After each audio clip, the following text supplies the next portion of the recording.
Good afternoon, everyone, and welcome to the Brian Lara Cricket Academy. Here, where we bring you another game in the Super 50 Cup 2019, the Colonial Live Super 50 Cup 2019.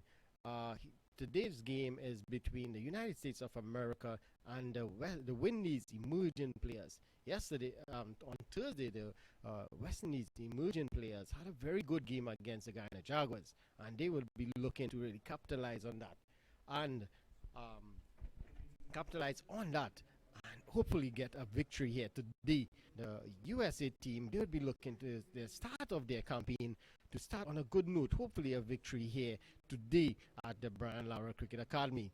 Just a bit of information, we had a lot of rain earlier, so it's a delayed start at the moment. It's 3 o'clock, 10 minutes after 3 here at the Brian Lara Cricket Academy. They're going to have an inspection of the wicket of the outfield at 3:30, and then we're going to have a decision of how many overs going to be cut and the really statistics on the game. The playing conditions as it is so far, it's not too bad. The outfield is a bit wet, but again, it's because of the rain. So do join us in a few minutes, in about 15-20 minutes or so, where we have the inspection, and we'll bring you more information on the start of this game between the USA and the emerging West Indies players. Please stay with us and join us in a bit. Thank you.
So, hello and welcome to the Brian Lara Cricket Academy here for what we would have hoped to be the start of the Colonial Medical Insurance Super 50 2019 Cup match between the USA and the West Indies emerging players. However, rain delay still very much on. Vidya Ramphal alongside Peter Delapena, and Peter, certainly a little bit disappointing, so I'm sure you'd have loved to see your team in action. There's a lot of anticipation built up to today, and it's been a lot of standing around, lounging around for the U.S. guys on the field. The rain stopped at around 2 p.m., and unfortunately, there was some water that looked like it seeped through some of the covers, and despite the fact that we've had sun and clear skies for a good 2.5 hours, no play has been possible as of yet, and just a short while ago, the ground staff ran the covers back onto the pitch. We haven't seen any precipitation come down in a second wave yet, but the floodlights are on, and it's a lot of wait and see right now to figure out if there's going to be any further disruption with more rain, and if so, are we going to be able to get 20 overs in?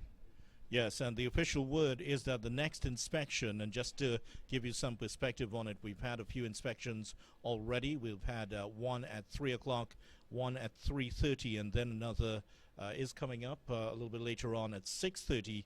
And if that inspection does not find the field in good condition to continue, the play will be called off at that point. However, Peter, if the field is found to be fit for play, a T20 match will emerge after that at 7:02. That should be fun. Despite recent form for USA, for those who haven't been paying attention, USA bombed out of the T20 regional qualifying in Bermuda, losing 4 out of 6 matches there.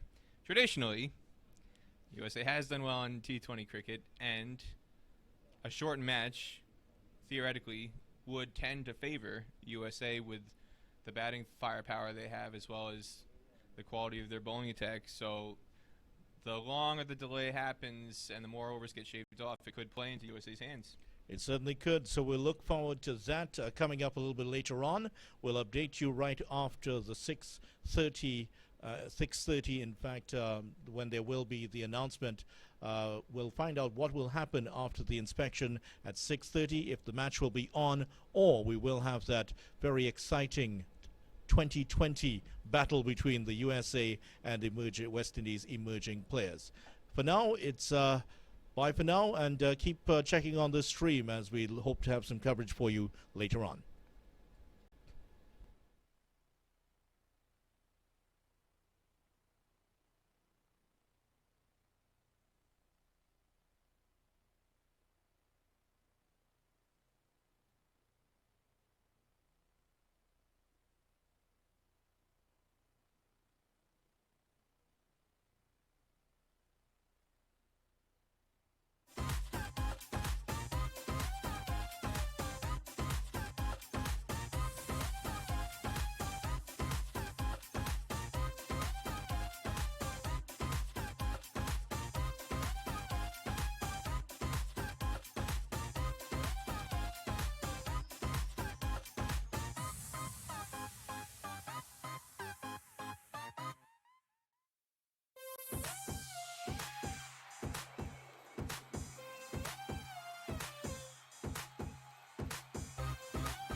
Receba tu.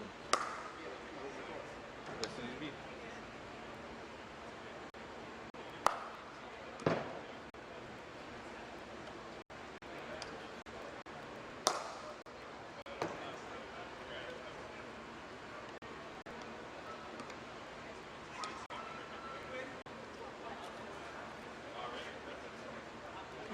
Dino, when?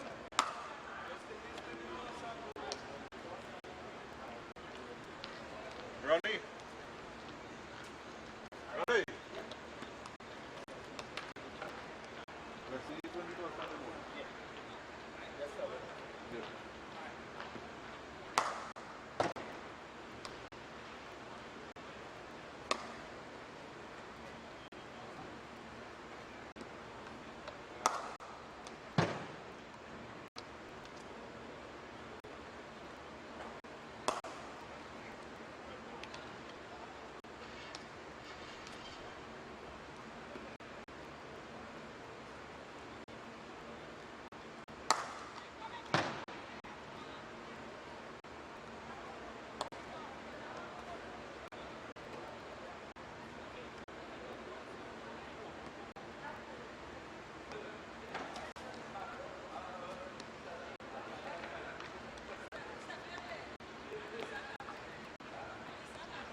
Year 2, Ashley Papa, Almo Hutchinson, Jasmine Singh, Karina Goh, Mona Patel, Lisa Patel, Sarah Travala, Stephen Taylor, Timil Patel, and Stacey Marshall.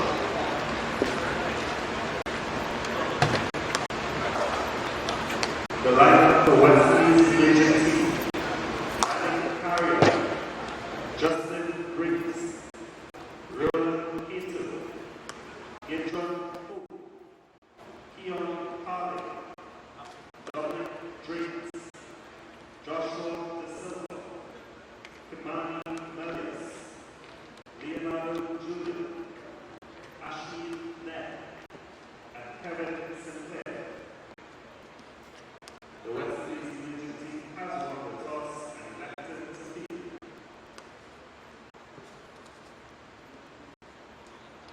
Please stand by. We will begin in approximately 10 minutes.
Okay, good afternoon and welcome back to the Brian Lara Cricket Academy. A loud appeal there from Harden. The very first delivery of this match, as you all would realize, the game has been reduced to a 20 over affair here at the Brian Lara Cricket Academy. At one point in time, we thought we would not have a match on, but the ground staff did their job, and we're finally having a T20 affair here in the Super 50 tournament between USA and the West Indies emerging players. Joining me is Peter Penner. And Peter, what do you have to say about this? It's about time. 5 hours of sitting and waiting and watching paint dry. It's been dry since 2 o'clock. Finally got some cricket. Yes, definitely. As Harden again, and that one is worked away into the leg side by Xavier Marshall, and it's the first run of the match, and the first run for the USA. They are off and running here in this T20 affair. Xavier Marshall for 1. And Xavier Marshall, as we mentioned him, he used to play for the West Indies. He did. Peter? Way back in 2005, made his debut then. And over the years, played for Jamaica many times as well. Made his way to the USA in 2014 and qualified on residency. And after that 5-hour wait, what does he do? He leaves his bat on his shoulders. Didn't want to hit the ball in a T20 match. Had to wait to the second ball, but he's off the mark. He's off the mark. They're off and running, Peter. But honestly, and that's something that is worth keeping an eye on, because in the last few months, Xavier Marshall has been quite timid at the crease, and this is an opportunity for him to come out of his shell. Yes, as Harding, and this one is down the leg side. Wide signal by the umpire. Good work by Joshua De Silva behind the stumps. And there's just a wide. The total moves on to 2. So, just looking at the USA batting lineup, Peter, could you give me a rundown there and this information about the players as such? We've got Monank Patel on strike right now with Xavier Marshall. It debuted today. There was a ceremony with loud applause amongst the USA squad about 40 minutes ago with Akshay Homraj, former Guyana under-19 batsman and wicketkeeper, is making his USA debut tonight. And this one is lofted over the top, and it's into that vacant cover area. They go for a couple, and yes, that's all they're going to get. And that's a good shot of aggression from the young man. The very first delivery he faced. He loves driving. He's a very compact player, probably USA's best technician in the lineup.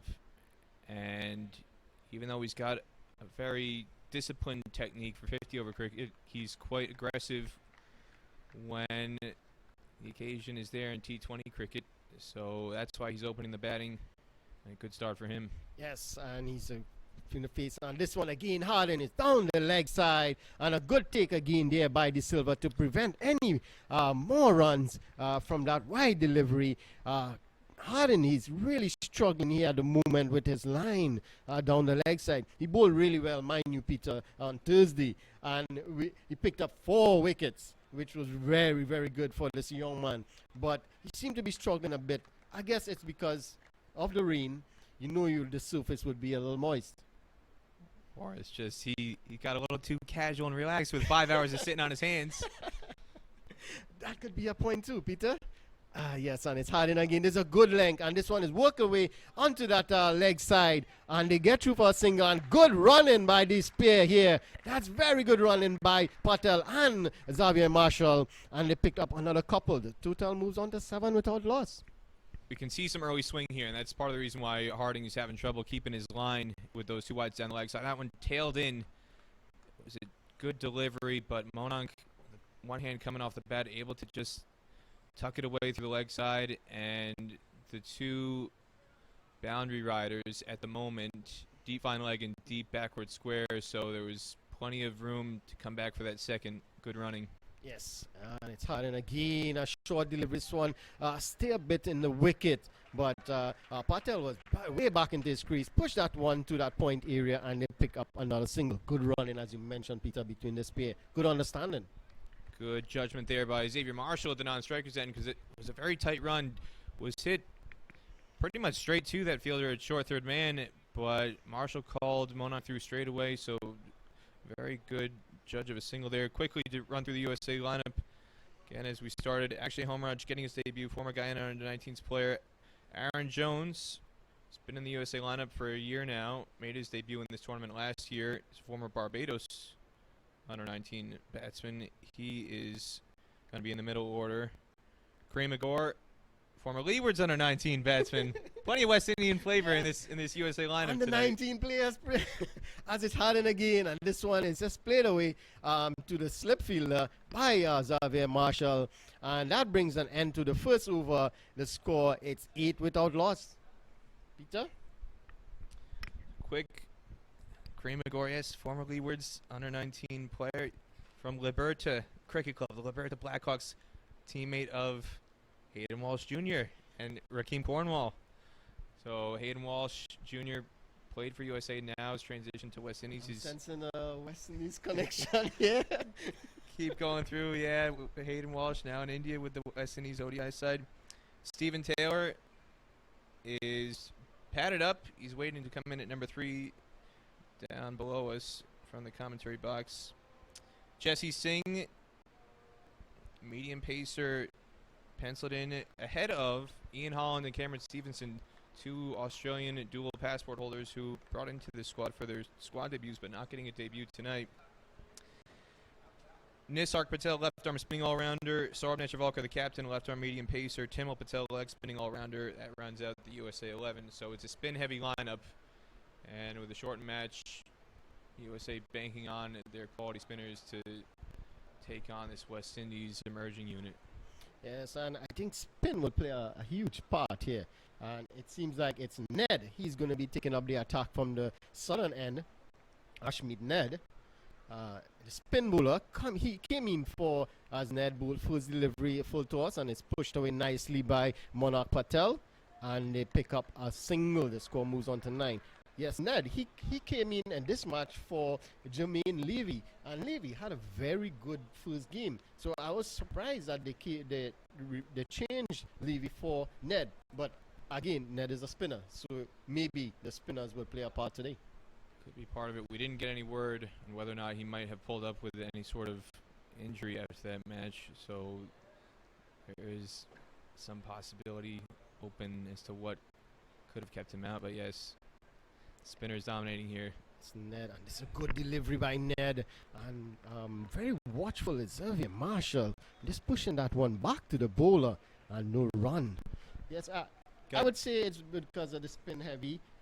They're going with Ned because they have replacement pacers in Jaden Seals, who is a very good up-and-coming fast bowler.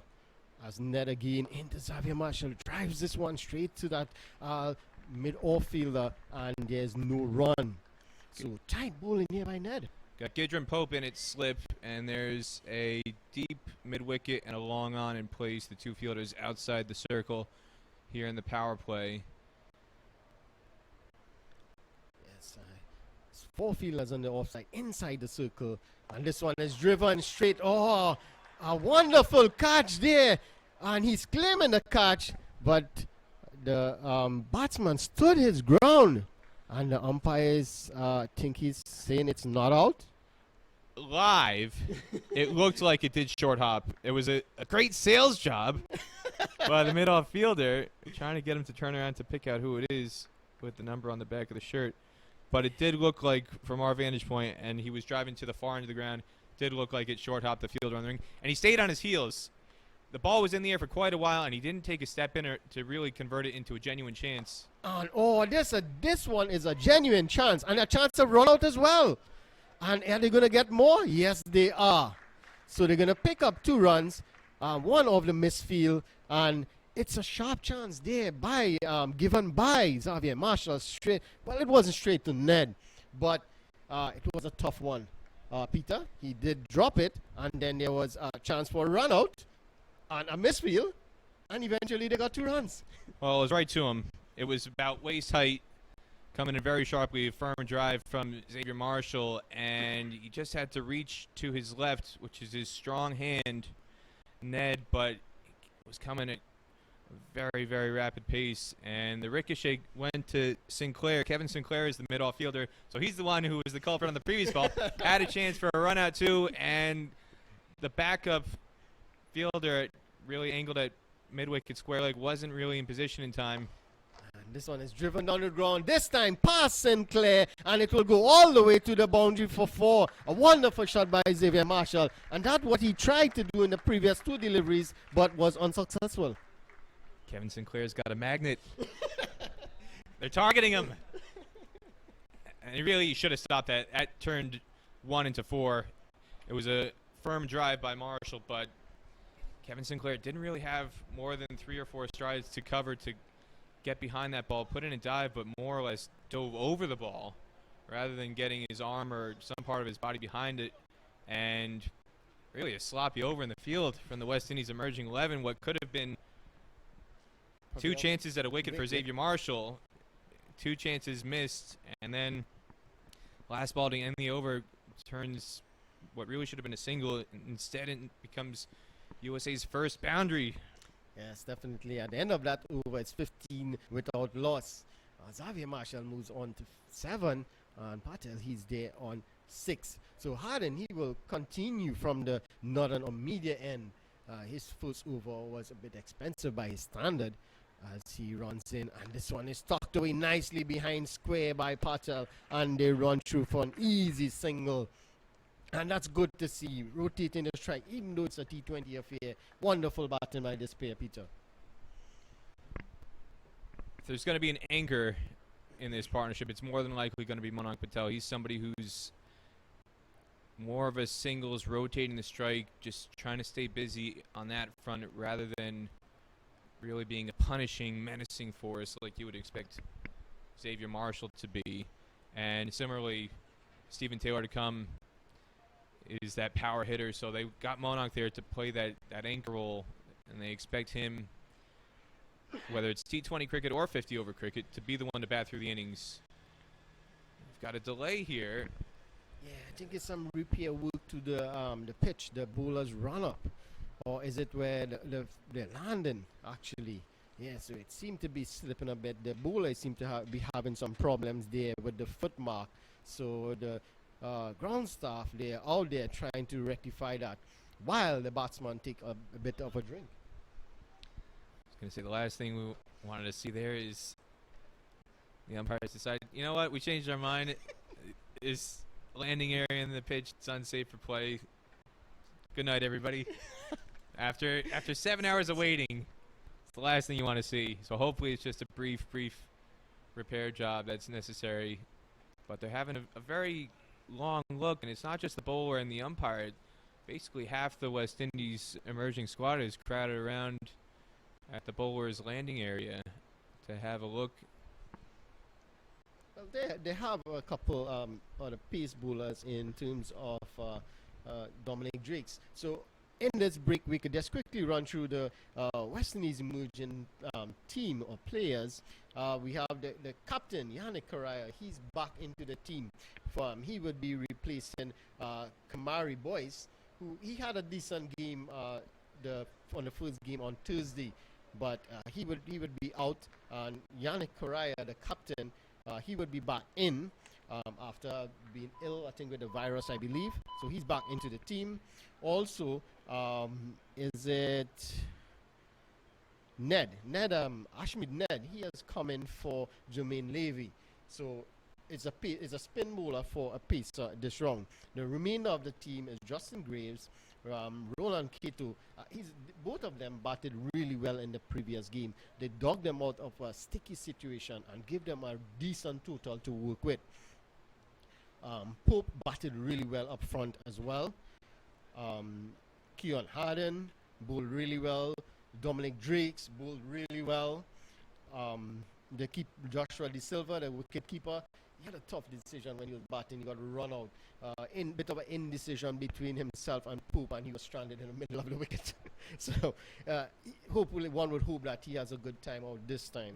Kamani Melias, he captained the team on Thursday, in the absence of Yannick Correa. He's a very good up-and-coming opening batsman. Leonardo Julian, he's also a wicketkeeper, a very good, aggressive batsman. And also Kevin Sinclair had a really good time out on Thursday as well, both with bat and ball. He made a 34 not out, as well as picking up a couple of wickets with 10 tight overs as well. So that's the team for the West Indies emerging players, and it's a good team on paper. Both teams are here to win. It's a T20 affair, and we know it can go anywhere, any side. I'm excited to see Justin Graves. Got a chance to see him in the CPL playing for Barbados. Tried in limited opportunities. He did reasonably well. It's a match where Alex Hales had to go back to play in T20 finals day in England, and Graves was called in as a replacement and scored a half century, and then really didn't get much of an opportunity for the rest of the season. And that was underscored by the fact that Phil Salt comes in off a vacation on a Miami beach, and instead of giving that opportunity when JP Duminy went down injured, instead of giving that chance in the final to Justin Graves, Phil Salt just swoops in straight into the starting 11, gets out for duck, and collects a CPL winners medal. Well, that's a very good day's work. That's what you call a vacation. He had a very good vacation. Say that again.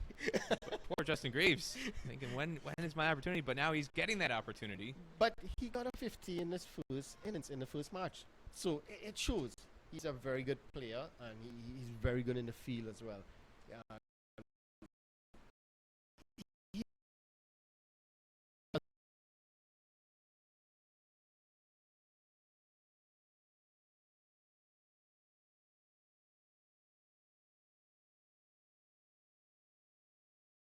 Harding, and that's a good delivery. Worked away nicely into the mid-wicket region, beating the fielder at short mid-wicket, and they're going to pick up a couple. The fielder from deep square leg comes around and tidies up nicely, and they get through for a couple. That moves the total on to 18 without loss. Just over-pitching it there. Harding in.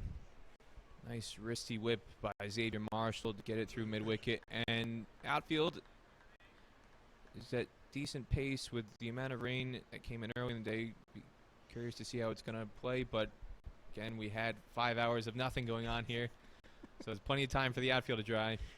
And this one is cut away straight to the fielder at backward point, and he takes a very good catch. Juggled it a bit, but held on in the end, and that's the end of Xavier Marshall. A short and wide delivery outside the off stump, looking to cut that one, but didn't get the connection he desired, and it went to that keeper, that fielder at short third man, and he took a juggling catch, but in the end held on. Ashmead Ned put down Marshall off his own bowling and was stroking his chin, just bobbling that ball in the air. Do I want to give him another chance?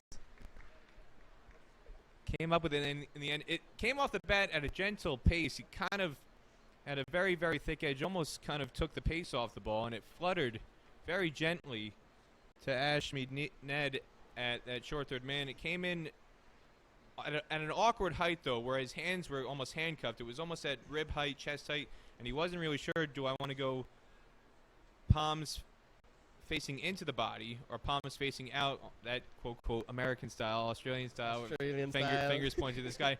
And so he had his palms facing in with his fingers pointed to the ground, and his elbows, when you do that, your hands can become hard, your elbows get locked, you don't have anywhere for your arms to give, and that almost produced a drop there. He came in tight to his body, juggled it, and took it on the second attempt. So Marshall goes for 9 off 10 balls, and that brings Stephen Taylor to the crease.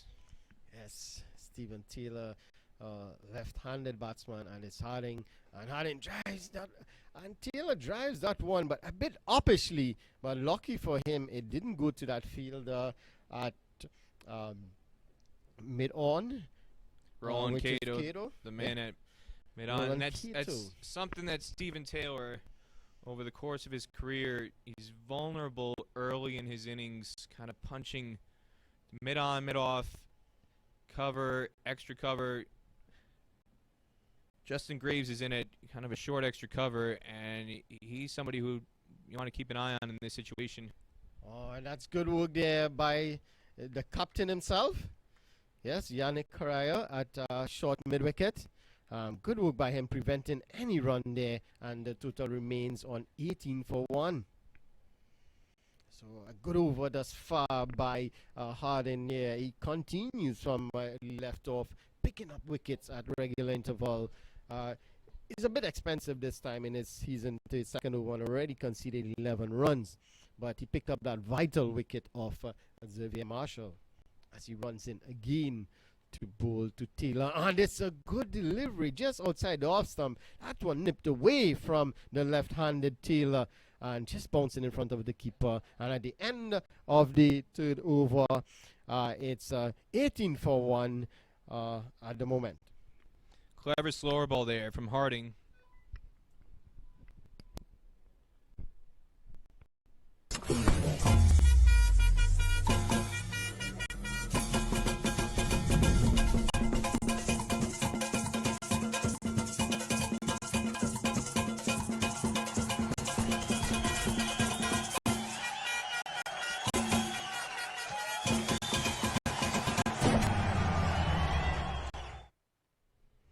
So a change in bowling from the southern end. Sinclair, he comes on. Kevin Sinclair, he comes on for Ned. So Ned just having that one over, a couple of chances in that one over. A very entertaining over it was. And he's removed. And it's Sinclair, who had a very good first match. And he bowls. And Monarch Patel looking to make room for himself and just managing to pull that one to that long on fielder. And they pick up a single. Again, for the spinner on here, Sinclair long on and deep mid wicket in place for Monarch. And now with Taylor on strike, a left-handed bat, they are going to keep mid on in the ring. Now they're rearranging the field. They're going to have long on out and deep mid wicket in place. And now a slip is in there. There was no slip for Monarch, but Gidron Pope is in its slip for the ball spinning away from Taylor, the left-hander. Yes, and it's Sinclair. And that's a good delivery again. They're looking to work that one on the onside as Stephen Taylor, but it goes straight to the fielder at short mid-wicket. It's Sinclair again. And he gets through his overs very quickly. And this one is guided nicely to the right of that fielder at short third man. And they pick up a single. So that's a good button there. Rotation of strike. If you can't get the boundaries, at least rotate the strike. Makes it difficult for the bowler. Peter? Playing with soft hands, Stephen Taylor just opening the face, running it wide a slip to short third man behind point. That's the kind of shot you would not have seen Stephen Taylor play earlier in his career. A lot more brute force, not as much touch. And this one is cut away, but straight to that fielder at cover point, and that's Dominic Drakes, and there's no run. So Patel looking to get on with it here. A few aggressive shots early on. This one is weighted nicely into that mid-wicket area, but the captain himself, Yannick Correa, he's there and prevents any chance of a run for the USA team. So the USA is on 20 for 1 at the moment. Again, a good. That one is signaled wide down the leg side by Sinclair. So a welcome run there for the USA, and it's 21 for 1. Peter? Previous delivery, Stephen Taylor is standing on his bat at the non-strikers, and it's something he's struggled with recently, not really supporting his partner. As Monarch drives this one down along on for a singleton and the over. At the end of that over, a good over from Sinclair, just conceding 4 runs. It's 22 for 1. Taylor, he's there on 1, and Patel, he's on 9.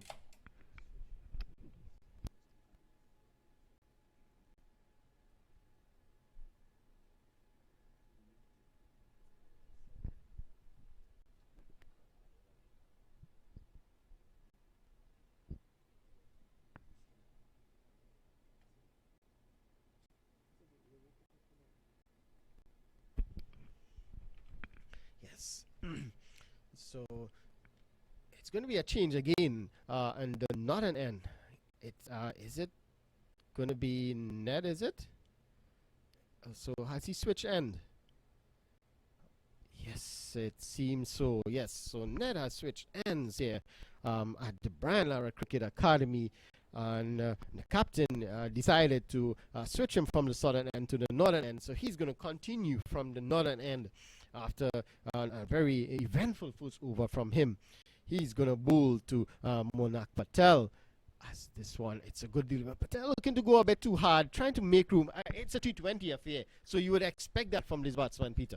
Subtle change to keep in mind for people following this match, because it was originally a 50-over match. Power plays just ended. Yes, and this one is cut away nicely through that cover region.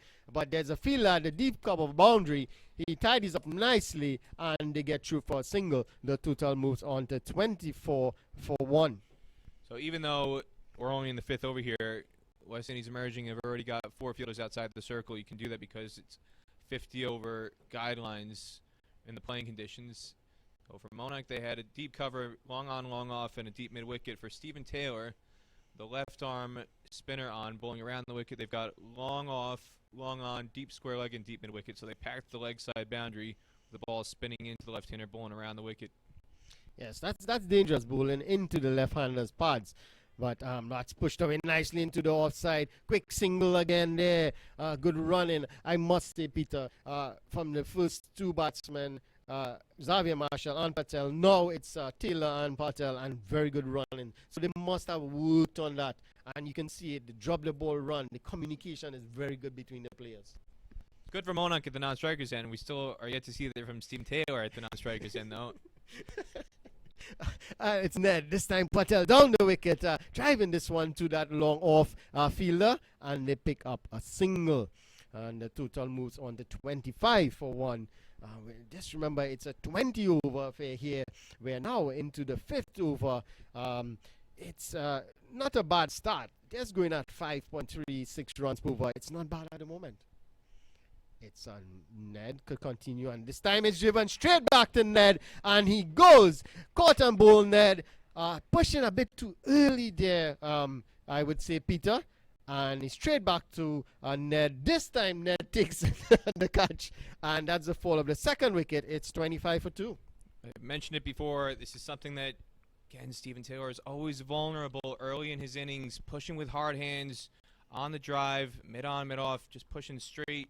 And again, the ball stopping a bit. We've seen that a few times early in this innings. The ball stopping a touch, and Taylor was really through his shot. He was just trying to chip it, nudge it for a single through the leg side, but he was through his shot, and the ball just held up a bit for just a simple punch back to Ashby Ned. And for Stephen Taylor, who turned 26 years old today, it's a very, very unhappy birthday for the former USA. It can be a happy USA birthday captain.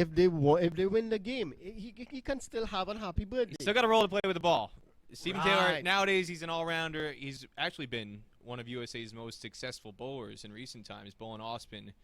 And he could still have a role to play. Yes, Ronnie. and see his team to victory and have a happy birthday. So come on, Peter, give him a chance. He's got to give himself a chance, Ronnie. Not with a Okay. shot like that. Aaron Jones, the new batsman, coming in to replace Stephen Taylor, right-hander. He's formerly contracted with Barbados. He qualifies for USA. He's a dual citizen. He's born of Asian parents, born in New York City, when his parents were living there at the time. And so as a U.S.-born player, he's a U.S. citizen by birth, grew up in Barbados, and now he's got a chance here to rebuild this innings. Yes, it's Ned, and this time loud appeal for LBW, but not outside zone. But this one seemed to be going down the leg side. So a very good over there from Ned, picking up that wicket, conceding a couple runs. And at the end of that over, it's the 5th over. It's 25 for 2. And the run rate at the moment is 5 runs. And Jones, he just arrived to the crease. Monak Patel is still there. He's on 10 from 13.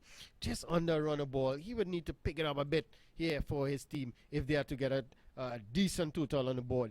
And Peter, I'm going to ask you a difficult question here. What sort of total would you think the USA team would be looking at? Well, at this rate, 130, 140 might be a target that they've got in mind after this kind of slow start. This has been a good job by the West Indies emerging bowlers to restrict USA just one boundary so far, and that really shouldn't have happened as Monak Patel drives so long off for a single. as Kevin Sinclair really dove over a ball. Should have been stopped for 1 instead it went for 4, and that's been the only boundary so far. Otherwise, this has been a solid effort, bowling tight lines from the West Indies emerging bowlers. But this partnership, Aaron Jones is USA's fastest runner between the wickets. So if they're going to be pinching tight ones, tight twos, this is the sequence where it's most likely to happen with Aaron Jones at the crease. And it's Sinclair. That's a good delivery from Sinclair. That one coming back into the right-handed Jones, and he just pushes that one into the offside. The fielder at short mid-wicket in the captain Correa fields, and there's no run. Again, Sinclair comes into Jones. Jones worked this one nicely into that square leg region, and the fielder is there, the deep square leg boundary, and they get through for a single. Good work there by the fielder. It looks like Harding, is it? No, it's Melius, the captain, the former captain, sorry. And he did well off the boundary to restrict them to a single. It's 27 for 2. Sinclair continues. He's into his second over from the southern end, and this one is cut away again by Patel, looking for a single, and it's a chance there for a run out. A late call there by Patel of no, but rightly said, send back Aaron Jones. Otherwise, there would have been a short run out. Graves was there at extra cover, and this is a problem when you've got two guys running as fast as they do. They're always going to be trying to push for tight runs, and that opens the door for possible run-out chances as Monarch drives this one to long on for a single to get off strike. Yes, definitely rightly said, Peter. And that is the thing with most batsmen. When you know you're quick enough, and I say quick enough, when you think you're quick enough to really get through for quick singles, you tend to put yourself under pressure. As Sinclair, and this one is worked into that vacant square leg area again for another single by Jones, and that brings an end to the over. It's 29 for 2.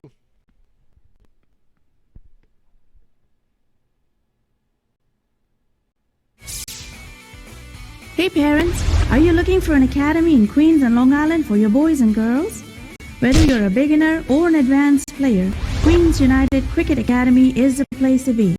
Registrations for spring and summer sessions are now open. For more information, visit our website at qca.org. Yes, and we're back here at the Brian Lara Cricket Academy.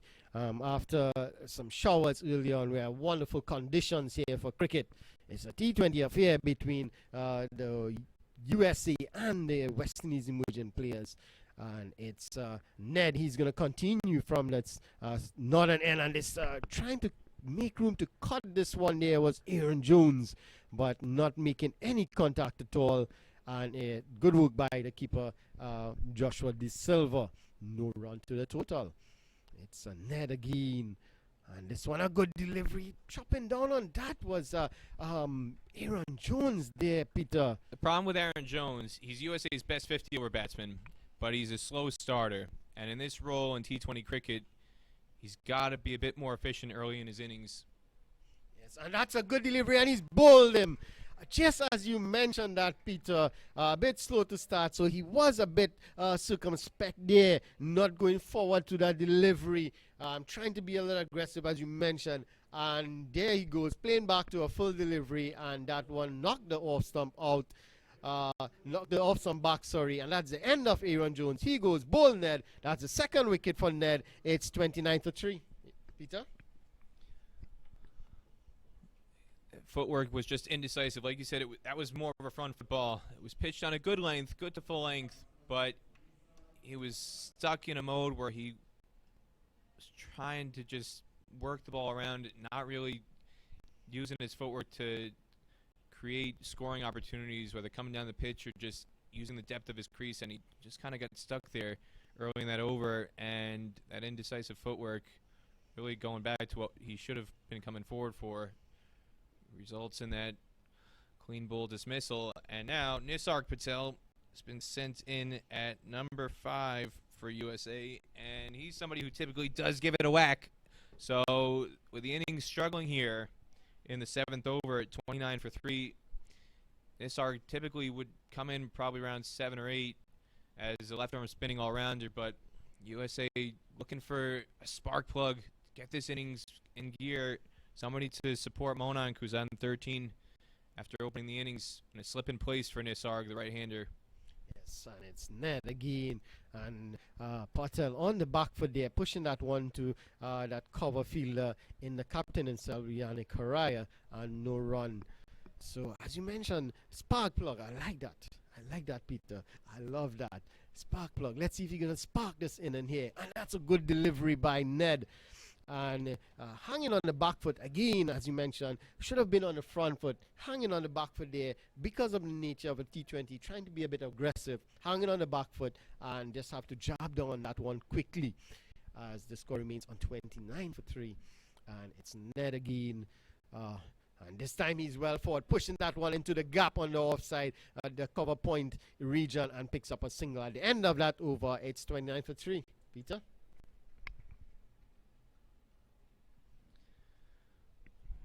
Still got Akshay Homraj to come in next.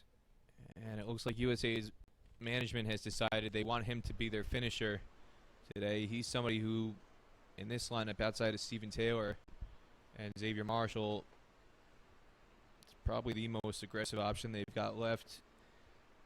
It's been very impressive when he's come to USA trials in Los Angeles and New York and Texas.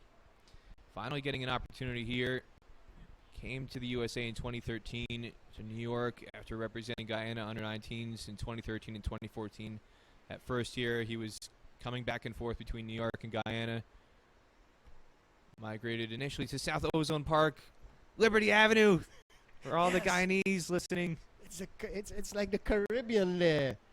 Lots of Guyanese, lots of Trinidadians have been there, to be honest, Peter. And I mean, it's sad to say, but I feel like at home there. Yes, and this one, it's Sinclair. He's into his third over, and this one is driven down the ground by Patel for a single. The score moves on to 31 for 3. You've got a lot of ex-Guyanese first-class cricketers who come into that area of Queens and continue playing cricket. Kevin Darlington is one of the more recent ones. Yes, and it's another good delivery by Sinclair.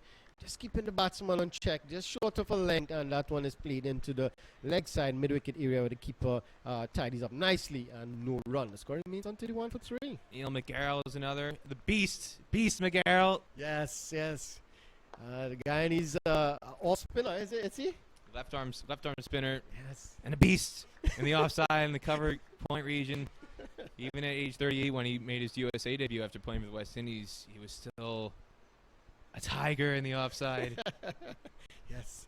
As Sinclair. And this one is hit over the top by Patel, and that will race away into the boundary for 4. So that's the first boundary for him. As you mentioned, he's a bit of a slasher, very aggressive batsman, and they send him early for that reason, and so he did. The first genuinely crisply struck ball for a boundary that USA's had, that one that Marshall had in second over.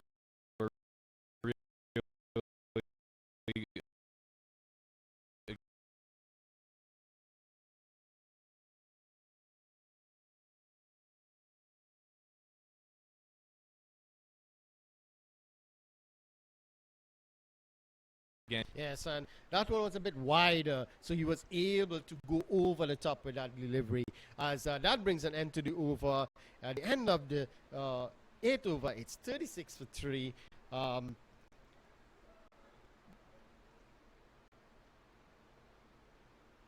run rate at the moment is 4.6, so it dropped a bit. Initially, it was about 5 over 5, so it dropped a bit. But the way Patel is batting here, I think that run rate is going to go up a bit soon. They need him to keep building the momentum. After a sluggish start, 36 in 8 overs, not the kind of run rate that's going to win you a match. And one of these two has to carry on to make a significant contribution, in particular Monank, who's striking it under a run of ball right now, 14 off 17 deliveries after opening the batting. He scored off his first 6 deliveries. He was on 8 off 6 balls, scored off each one of those first 6 balls he faced. But since then, just 6 off of his next 11 deliveries. So he struggled for momentum with wickets falling at the other end. Yes, and it's Driggs. He's going to pick up the attack from the northern or media end and didn't pull away from that delivery. Dead ball signaled by the umpire. I almost got excited there, Ronnie. I was sensing a man cat. I'm always one for a man cat for people Really? who aren't aware of my Really? reputation covering USA. The violation of the spirit of cricket in my eyes is the non-striker leaving early from the non-striker's end. Oh, come on, Peter. Yes, so Driggs, he replaces Ned, who had bowled 3 overs previously, and this one is on that offside, driven nicely to that fielder, to the left of the fielder at short mid-off, and they get through for a single. So Monarch Patel rotating the strike nicely. He moves on to 15, and it's up to the hard-hitting Patel now. And are they brothers? Are they related? They are not related. Okay. There are 4 Patels in this USA squad. None of them related. All of them with family roots in Gujarat. Okay. Well, you can say they are related technically. Sagar Patel is the only one who's born in the USA, born in Memphis, Tennessee, the cricketing hotbed of Memphis, Tennessee. All right. Yes. So it's Patel to face up to Dominic Driggs, and this one, oh, a very good delivery. That one moving away from the right hander. He looked to play that one onside, and just past the outside edge, straight to the keeper, De Silva. A very good delivery there from Driggs, and he bowled well in the previous match. Back of a length delivery from Driggs, and they've got a field setter for the short ball. They've got deep square leg, deep kind of cover, deep cover point, and then fine leg and third man are back on the rope. Mid on, mid off, up in the ring. So he's got a field set to bowl that back of a length short ball. See if Nisar can handle it. Yes, and he pulls again. And that one, he rides the bounce nicely and played it into that onside and picks up a single. So that's good, sensible batting. He knows it's a bit difficult for him. He was not able to put away the ball for the boundary, but still rotation of the strike, Peter. Good, just tuck and run, just drop and run by Nisar Patel there. Monank on strike right now is somebody who in the past has been vulnerable to the short ball. He's got somewhat of a reputation as a compulsive hooker. And so this kind of field setting where they're angling to bowl short, pepper the body, could produce a wicket. And yes, it's short ball, and it's the ball and the bat into the air, and that's a wicket. Just as you mentioned it, you called it perfectly there, Peter. And he is a compulsive puller. Short ball, very first ball taken from Dominic Driggs. The ball and the bat left his hand. And they almost caught the bat as well. I tell you what, that's not going to be a clip that he's going to be wanting to share with his Facebook friends online. Not the most glamorous, not something that he's going to want to remember too fondly. Very clumsy shot attempt with dewy conditions here at nighttime now. A lot of humidity in the air. Driggs goes short and goes to pull, and see it on the replay here for those watching the stream. The bat just flies out of his hands. He was going to hook to deep square leg, and excellent job by the fielder to avoid the bat, which was coming in his direction, and holds on for the catch. The bat went backward square. And the ball went to the mid wicket. So it looked like Pope took the catch, and a good catch there. And it looked like it rushed him a bit. It was a bit too quick on him, got big on him, as they would say early, and he was in no position at all. And Pope took an easy catch, and Patel had to go. So he tried to get that innings going, but he was unable to, because you mentioned his compulsive pulling. Peter. Akshay Homeraj, the new batsman, in with a slip in place. Oh, and a good short delivery there from Dominic Driggs. He's one of them, like to bowl that back of a length and throw in that short ball ever so often. He's a bit quicker than the rest of the guys, so he can do that, and he does it really well, as we can see here.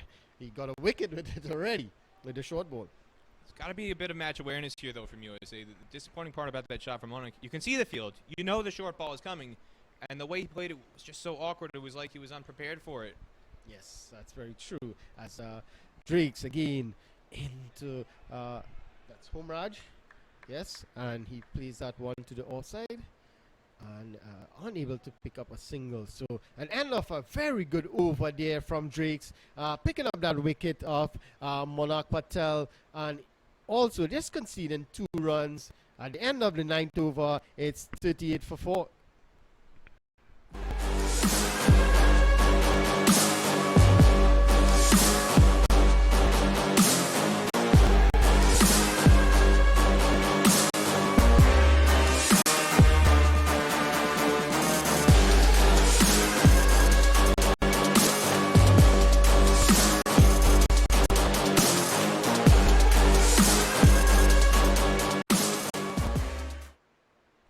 And we're back here at the Brian Lara Cricket Academy. Wonderful game in progress here. USA struggling a bit, 38 for 4, and we're into the 9th over. Remember, it's a 20 over affair, not a 50 over affair. So it's a different ball game. And the captain himself, Yannick Correa, he's going to come on from the southern end. So again, he's rotating his bowlers nicely. Sinclair, he bowled 3 overs and he's off. Ned also bowled 3 overs and he was off.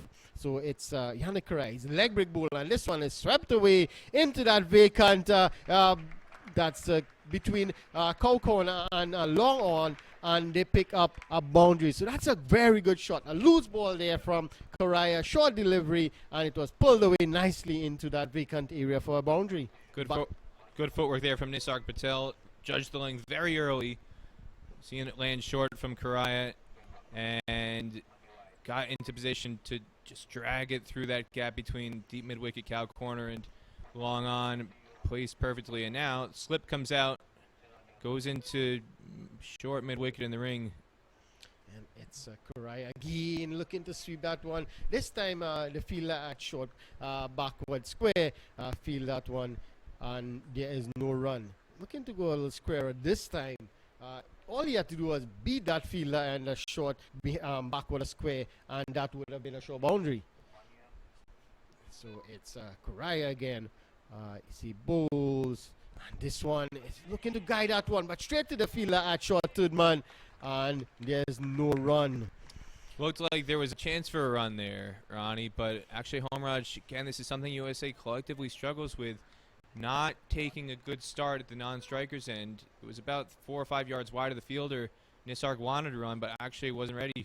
And this one is down the leg side, but Potter failed to make contact. That one was a free hit almost. All he had to do was get some bat onto that anyway into that square leg region, and he would have picked up a boundary. But lucky for the captain, the bowler, he didn't make any contact, and it was a dot ball. So it's a Correa again, and this one looking to play, and again same shot, Peter. Just as you mentioned, Homeraj was on the non-strikers and ball watching, as you would say, and this time they actually got the single. It's identical shot, carbon copy, where Nisarg is just playing with soft hands, running it off the open face, trying to guide it wide of short third man in that gap between short third man and backward point. And this time, Homeraj a bit more alert and responsive, and it was a very safe run in the end. Yes, definitely. So they should have had 2 runs in the over thus far rather than 1. And that boundary. So it's again Correa into the new batsman, and this time a very good run in there. Again, that one was initiated by Patel. He, as the batsman, as Homeraj played that one soft hands into the offside, he immediately called him through for a single. Very good run there, Peter.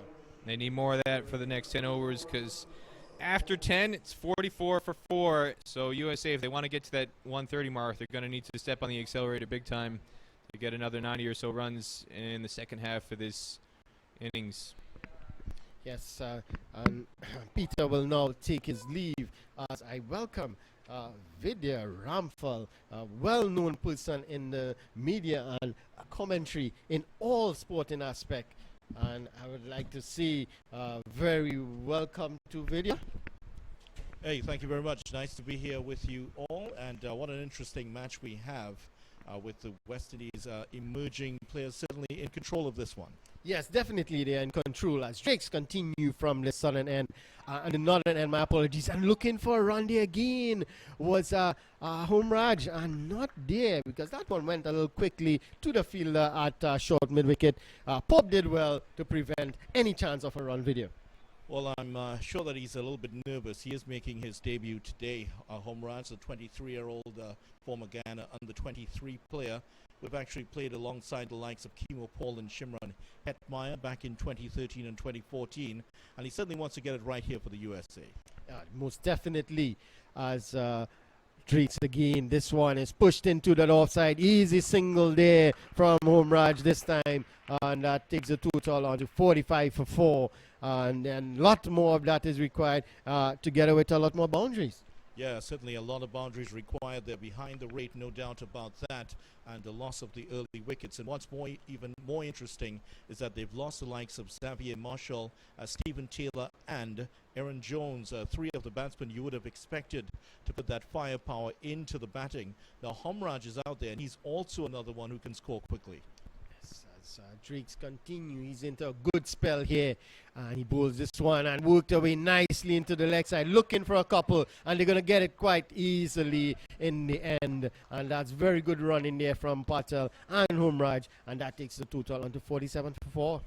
Well, they still have some players to come in, quite a few bowlers, a fairly lengthy tail. We have the likes of Gore, Singh, and Hutchinson.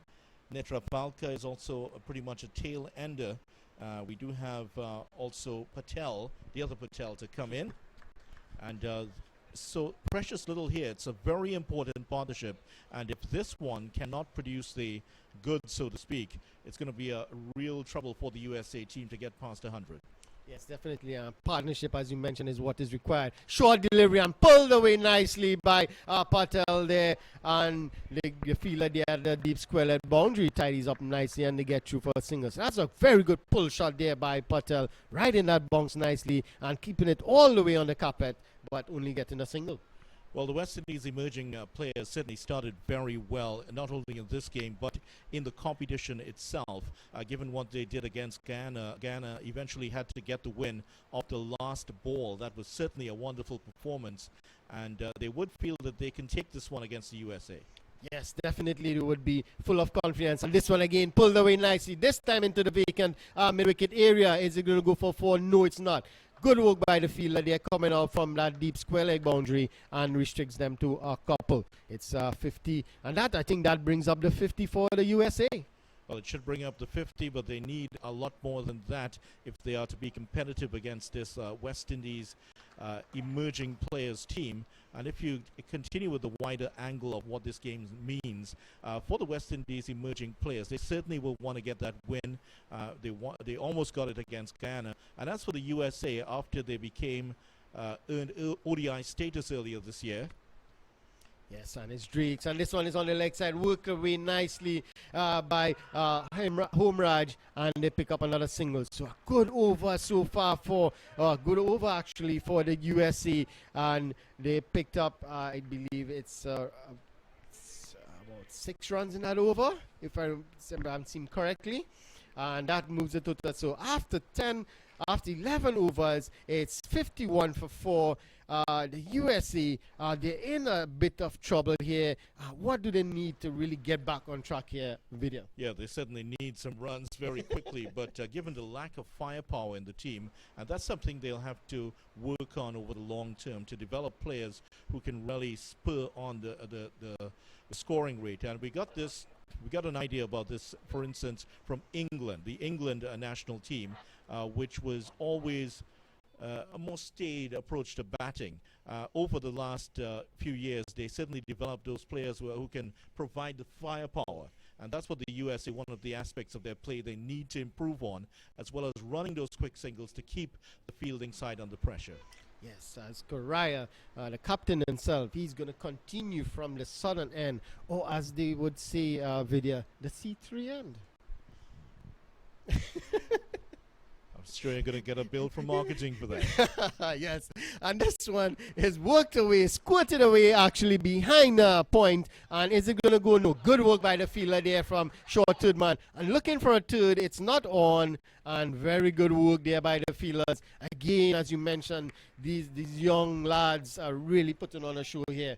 Video. Yeah, they certainly are. If you really think about it, the oldest player on the side is Yannick Carrier at 27. We also have 25-year-old Justin Drakes and Levy's 26. But the rest of them, we have a couple of 3 or 4 18-year-olds in there also. So it's quite a young team. Yes, definitely. And they're showing it too. I'm about to say that. They are really showing it here. And it's working for them as it's Korai again. And this one is worked straight to that fielder at extra cover. And there's no run. He's looking to place that one more cover because there's that vacant cover region. There's a fielder at deep cover. So just placing it there would ensure him at least a single. But this time he hit it straight to the fielder at extra cover. As it's Korai again looking to kind of flick that one to the leg side.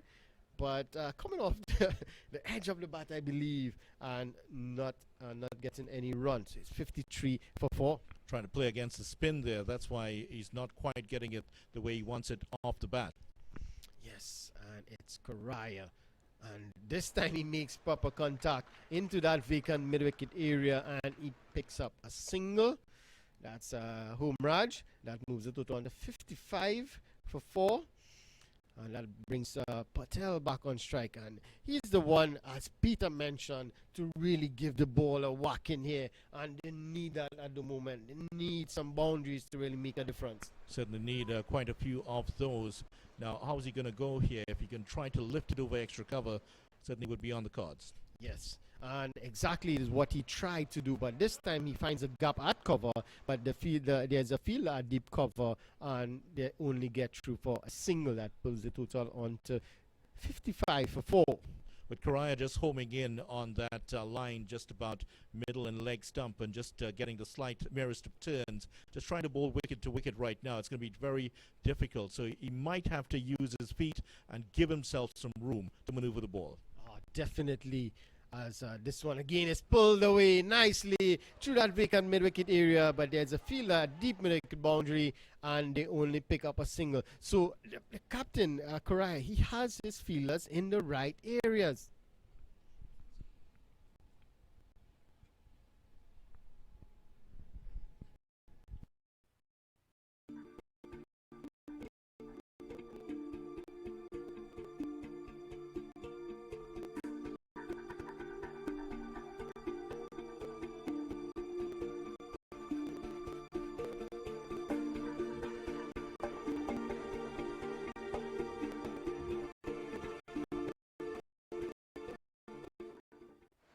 Yes, we're back here at the Brian Lara Cricket Academy.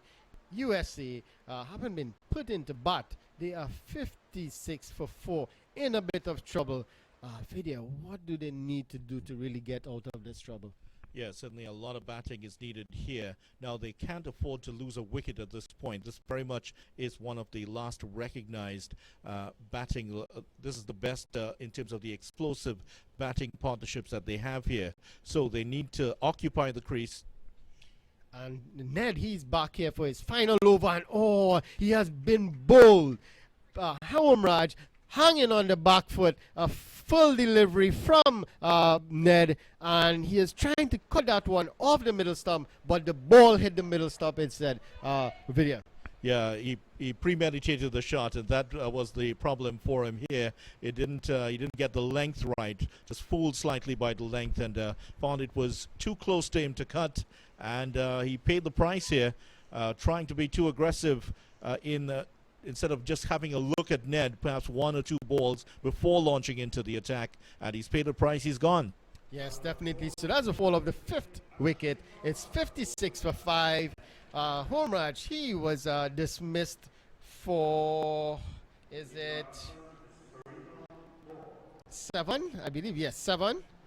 He was dismissed for 7 of 12 deliveries. So all the batsmen find it difficult to get started. They all were strike rates were under 100, and Yes, it was supposed to be a 50 over affair, mind you, but it's now turned into a 20 over affair. And in 20 overs, you want your batsman striking over 100, but you can see most of the players are striking under 100. Yes, they are, and the USA have had some good form in the US in their T20 competitions. Not of late, they kind of faltered in the last competition, but they've had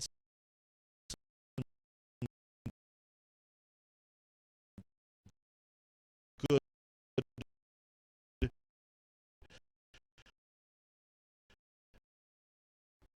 They've had some. Wicket coming for Ned, so that's what the captain would have wanted, wickets, and wickets always keep the run rate down.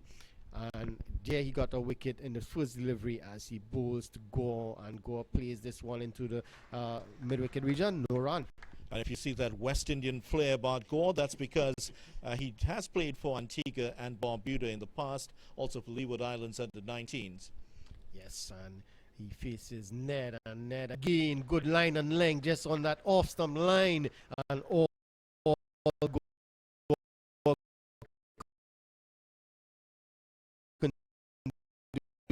is push it into that offside win. And then good line off his bowling to prevent any chance of a single, because had it passed him, it would definitely be a single. Drakes, he's down on that long on boundary. So Ned again, good over. Is he going to finish off a good over and finish his spell? Last delivery for his spell here as he bowls. And this one is down the leg side. Wide signal, so it's not the end of his spell there, video. Yeah, wide ball, and it's one of the few times that he has strayed Ned, and I think as he's rubbing the ball with the cloth, perhaps the dew starting to affect him just a little bit here, but he's been excellent. 3 wickets already, 3 for 12, approaching the end of his 4th over. Yes, definitely. What would think would be his last delivery. And this one again, good delivery outside of stump, just moving away from the right hand, taken by the keeper. At the end of that over, at the end of the 13th over, it's 57 for 5. Wonderful spell by Ned, 4 overs, no maidens, 3 for 12. Outstanding stuff from Ned, and he certainly has been one to look for. West Indies under-19 team back in 2018 in the World Cup in New Zealand. He played 6 games there, didn't have a very good outing, and he's been talking before he came to Trinidad and Tobago that he's been talking about wanting to improve. He's been working very hard over the last year and certainly has shown up here. Yes, definitely, Joanne. He was brought in for a fast bowler for this match. And Levy, who bowled really well against Guyana, he picked up a couple wickets, bowled a maiden in the 49th over to make it very interesting, and he was dropped for Ned. Ned proved his worth today. Certainly has already, and Carrier also has to prove his worth with his leg spin here. Yes, as Correa bowls, and this one is hit straight down the ground. Is it going to go straight to the fielder? No, that's a wonderful shot by Patel. As Peter mentioned, he's the one who really hits the ball hard, and this one was pitched up by Correa and hit straight back over the long off for boundary. And the fielder he's on the ground.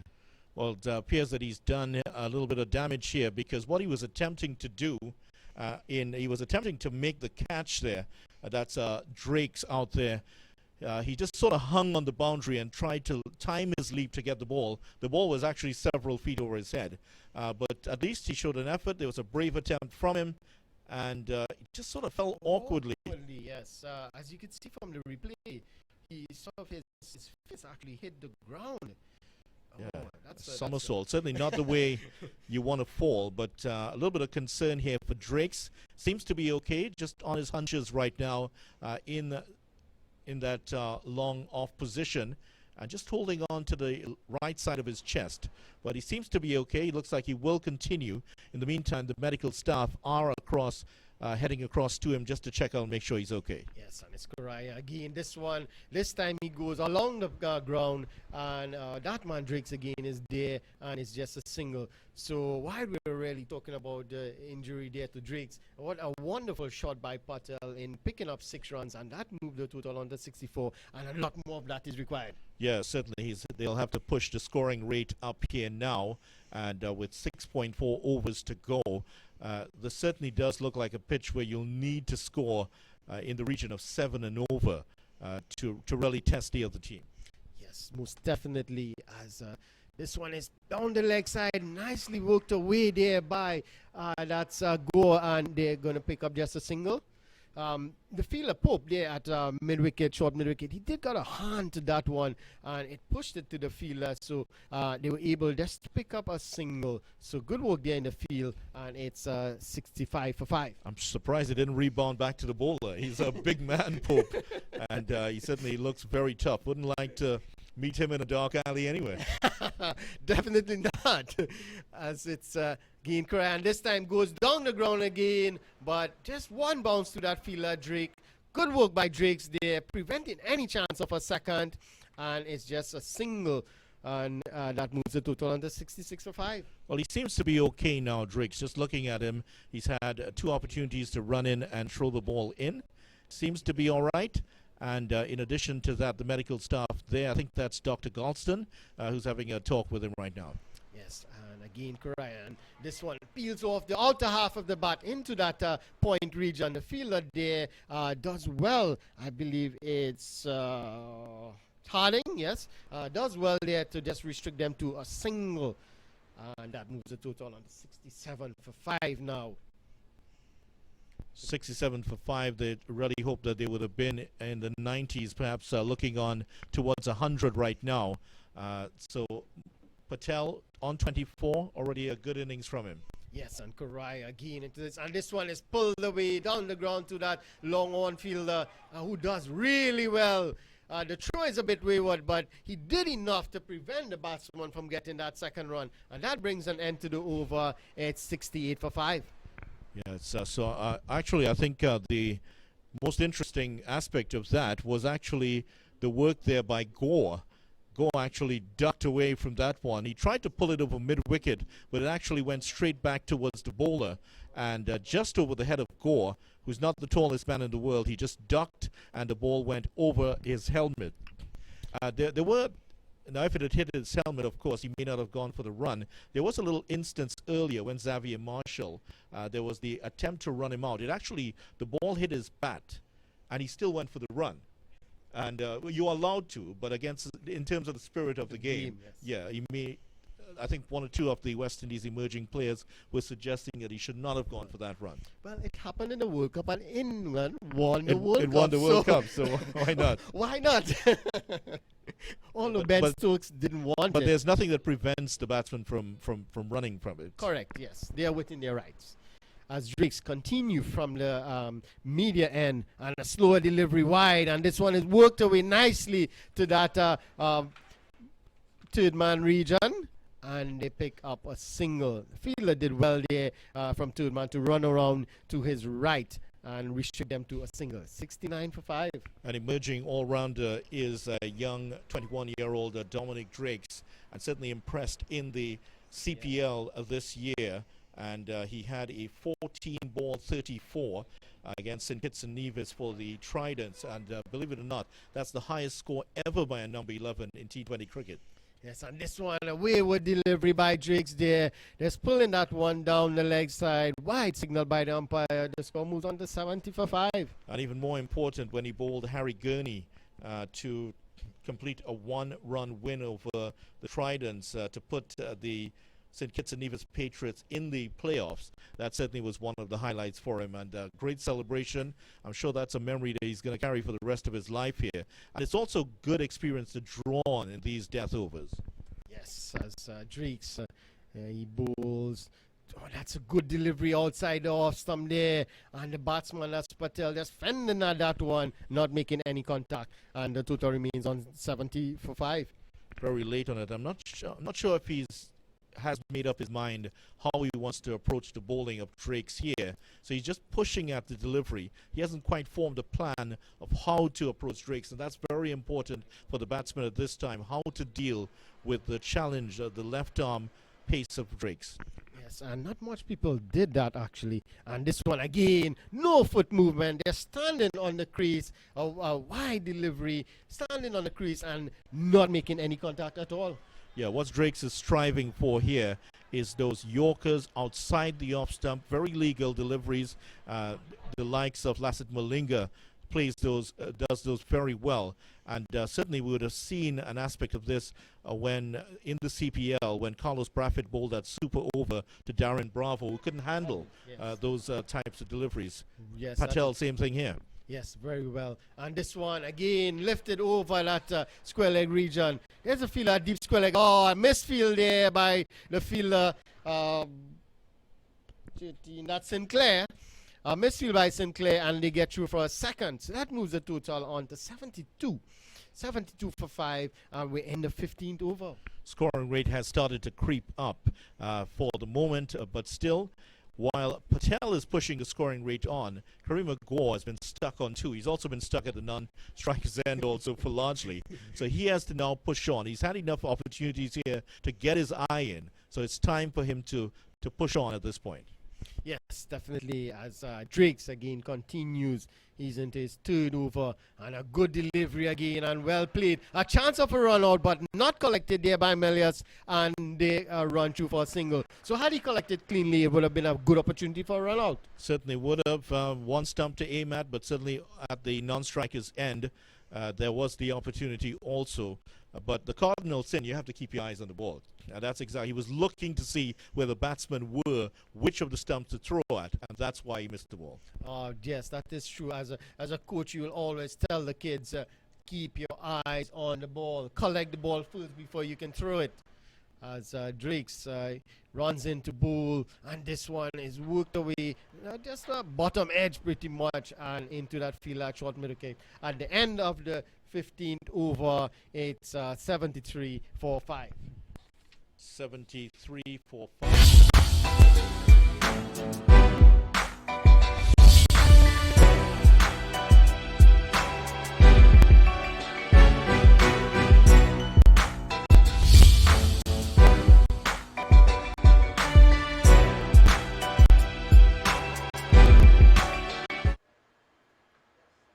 At the Brian Lara Cricket Academy, as USA struggling a bit here. It's a 15 overs have been bowled, and it's 73 for 5.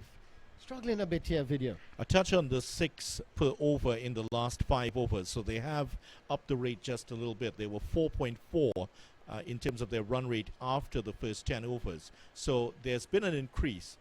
They really need to get the rate up to about 8 or 9 at this point if they are to end up anywhere in the region of 7 and over.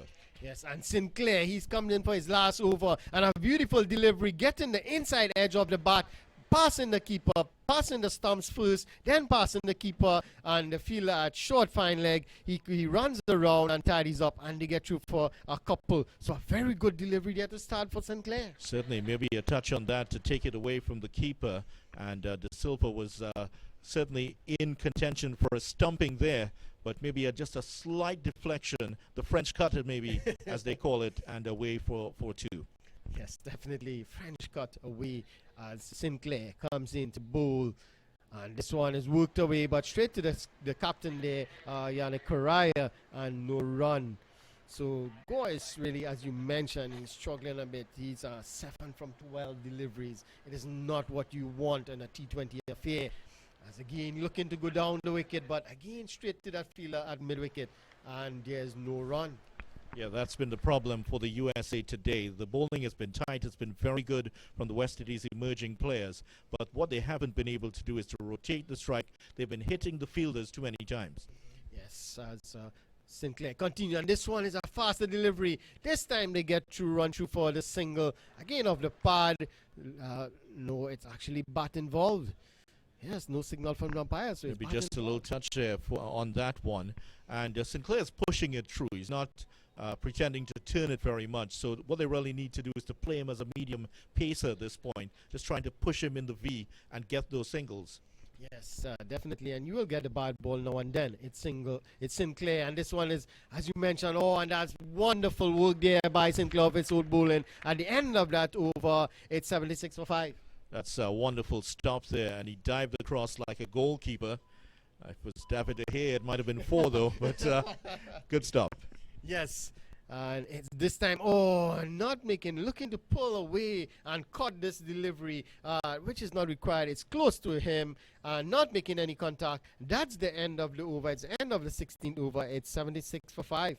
Certainly not where the USA would have wanted to be in what has turned out to be a T20 encounter. It's a 50-over match all the same. It'll be listed as a List A match. But Yannick Correa must be very happy with, as we enter the power play at this time. That's why the umpire is signaling. He's not necessarily trying to warm up his arm, but we're entering the last 4 overs here. So the fielding will change in terms of the number of players who are allowed outside. So just to identify where the players on the boundary are, there is a deep mid-wicket. There's also going to be a wide long on. He's almost gone to cow corner, if you can call that a fielding position. There's a long on and a long off. There's also a deep extra cover, or maybe a deep cover, closer to cover there. So those are the fielders out for the moment. And this is exactly the positions that you'd want to see these batsmen try to challenge here. Now, are they going to take on Correa, who's going to turn it away from the right-hander? Let's see. It's going to be an interesting tactical battle here. Yes, Correa comes in for his last over. He's going to bowl from the northern end of median. And this time, this one is shipped over the bowler. But there's a fielder at the long off boundary. He comes in, and there's only a single. Moral victory for the bowler. He was trying to turn it into the leg side, but came off the leading edge, but too high for the bowler to catch, and also away from Pope. So he gets a single there, but at least you're seeing some more interest in the batsman for pushing the run rate along. Yes, a little more aggression, and a lot more of that is required. It brings Patel into strike now as Correa, and this one is pulled away. And is it going to go all the way? Yes, it has, and that's a wonderful shot from from Patel, pulling this one over that cow corner boundary for a 6. The score moves on to 83 for 5 now.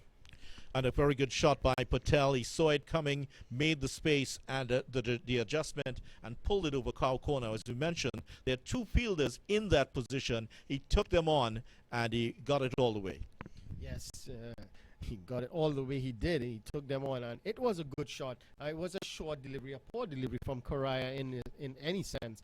And Patel did well to really get that over the boundary. Again, it's a short delivery and pulled away. This time, up in the air, and the fielder's under it. That's Harding. He's under it. He takes a wonderful catch, and that's the end of Patel looking to up the ante, and he goes for 32. It's 83 for 6 now. Exactly what the USA would not have wanted at this time. That is the wicket they did not want to go down, but credit to Patel. He really did keep this innings alive here, and trying to, after getting the 6 there, looking for another one. But this one, a little bit more spin on it, maybe a slightly more flighty delivery from Correa, and just skied it. And credit to the fieldsman Harding for taking that wonderful catch, because we've seen over matches here that it's been very difficult catching at night, but he made that look very easy indeed. Yes, definitely made it look easy as a Sunday morning, as they would say, and a wonderful catch. And that's the end of Patel. A wonderful inning from him, 32, and he really 33 from 28 deliveries. He really kept his team in the hunt here, looking for runs, but he lost his wicket in trying to up the ante, up the scoring rate, and that brings the new batsman Hutchinson is the man in. Yes, Hutchinson, he's into the crease, number 55. The big lad is Hutchinson. As Correa bowls to, that's go, works this one into that vacant mid-wicket region, and it's Drakes come off the boundary and restrict them to a single. So a good over thus far from the captain, doing exactly what he would want as a captain, picking up a wicket and restricting the run. But it brings the big man onto strike now. Let's see what he can do. Well, he can hit it, Elmore Hutchinson, 37 years old, but he's from Westmoreland in Jamaica, and he can give it a real whack. Yes, it's Correa, and he's well behind this one, pushing it into that leg side region. No one there in that short mid-wicket region, and he picks up a single. So he's off the mark here, which is good. Give the batsman who's been there for a while the strike, and Gore will try to push on here. Now, Gore has not exactly improved his position very much. Still 9 of 16 deliveries. He's fallen behind. 10, in fact, now. Yes, and it's Correa, and again working this one, squirts behind square. The fielder had short, fine leg. He's right there in the circle, and hadn't they go for a single, it would have been a short run out. Yeah, it's been a good display here from the West Indies emerging players, not only with the ball as the over comes to an end, 85 for 6. There's 3 overs to go. 18 balls to go here for the USA, and certainly if they go a runner ball here, they're going to end up in the region of 103, which is not going to challenge this West Indies emerging team. I'm sure they need to really push it over 120 at this point. But who's going to do that for them? Gore has shown the tendency that he's more of the orthodox batsman. He's going to push it around. It's perhaps up to Mr. Elmo out there if he can hit it around. Yes, he is a huge guy. He's a big guy, so maybe he can walk a few on the ground and take his team up to a decent total. As Peter mentioned earlier, they would be looking for a score around 130, and that would be a respectable total. Yes, it's 20 overs, but remember it's supposed to be a 50 over affair. So yeah, we see some work being done to the bowlers run up there. They're actually foot marks. Because of the rain, it's a bit moist, and I guess the bowlers are slipping a bit, and that is very dangerous. Very dangerous, can cause injuries. There have been some concerns. There was a lot of rain earlier, which, of course, was responsible for that very lengthy stop in play. We eventually got started at 7 o'clock, and we really were supposed to start at 1:30.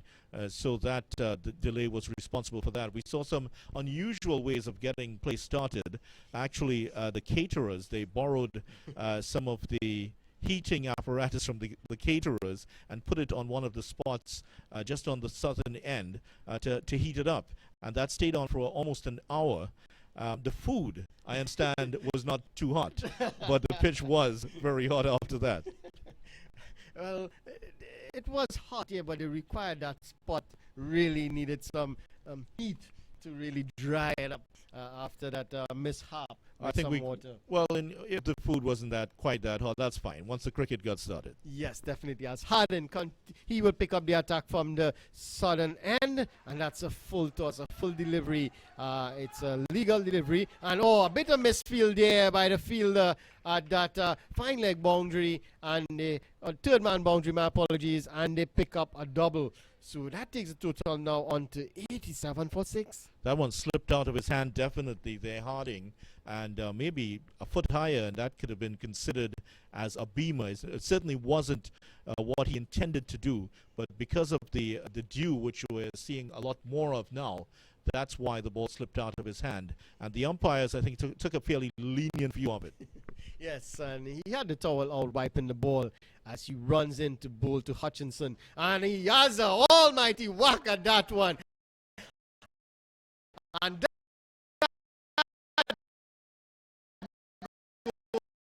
goes into the stands. 6 for 6. Hard and long. You're seeing some of his scores printed out on the seats: 375, 400, and 501. That was dangerously close to the 3 in 375. Oh, definitely.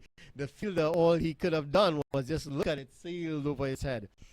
So as we mentioned, the big man, he could definitely hit it far and hard as Harding comes in. Let's see what he can do. And this one, he goes again. Same area. This time was almost the 4. Well, another 6 again. This time he got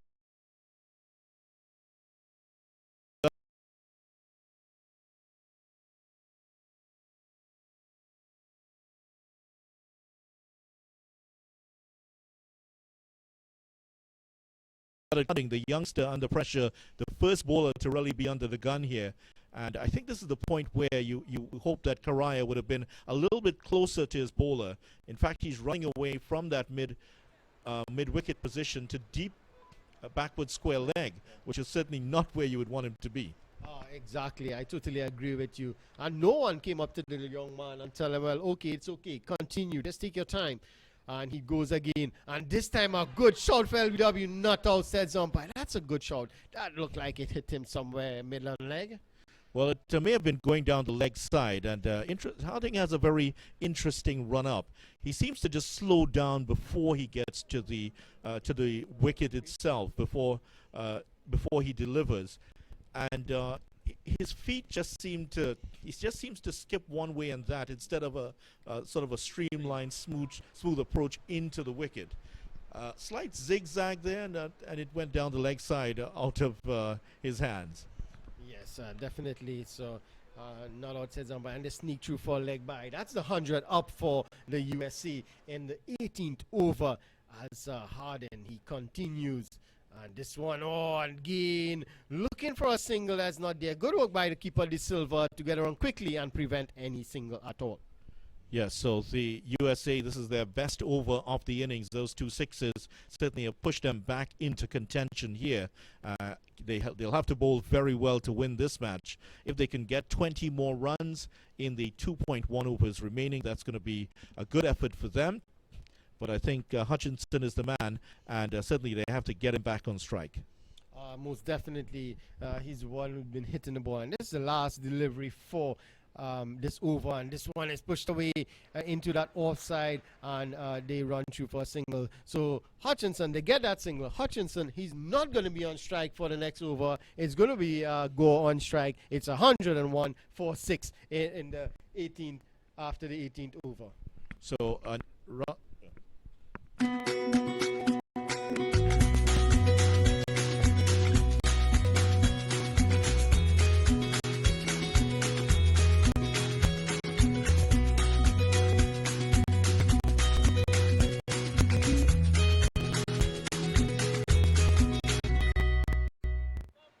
yes, and we're back here at the Brian Lara Cricket Academy. USA at the moment, 101 for 6. After 18 overs, a lot of work left for them to really get a decent total. As you mentioned, if they can get 20 more runs in these 2 overs, would be good. Vidya? Yeah, they certainly can, and a little bit more would certainly go down well. Netravalka still to come. There's also 1 or 2 other players in the hutch for them. Yes, and Drake's, and this one a loud shot for LBW, and given the umpire raises his hand, and that's it's go. His stay at the crease has come to an end. He struggled a bit. He goes for 11 of 19 deliveries. LBW Drakes, a wonderful bowling by this young man Drakes. A pitch-up delivery, trying to work it on the leg side, and a judge LBW, it's 101 for 7. Very good bowling. He seems to have very good control and able to produce that Yorker at will. That was a very full delivery. Struck him on the pad. I don't think there's too much doubt about that too much. And he will have to go. He's out for 11. The score is 101 for 7. It was a tortured innings for him, 11 of 19 deliveries, and he was never able to find that sort of fluency that the USA would have wanted. Hutchinson is there, but they've now had Singh. That's Jesse Singh is out there, and he is from the territory of Peter's territory out in New Jersey. So I think Peter might be very familiar with Jesse Singh. Yes. He's a tail ender, but let's see what he can do here with the bat.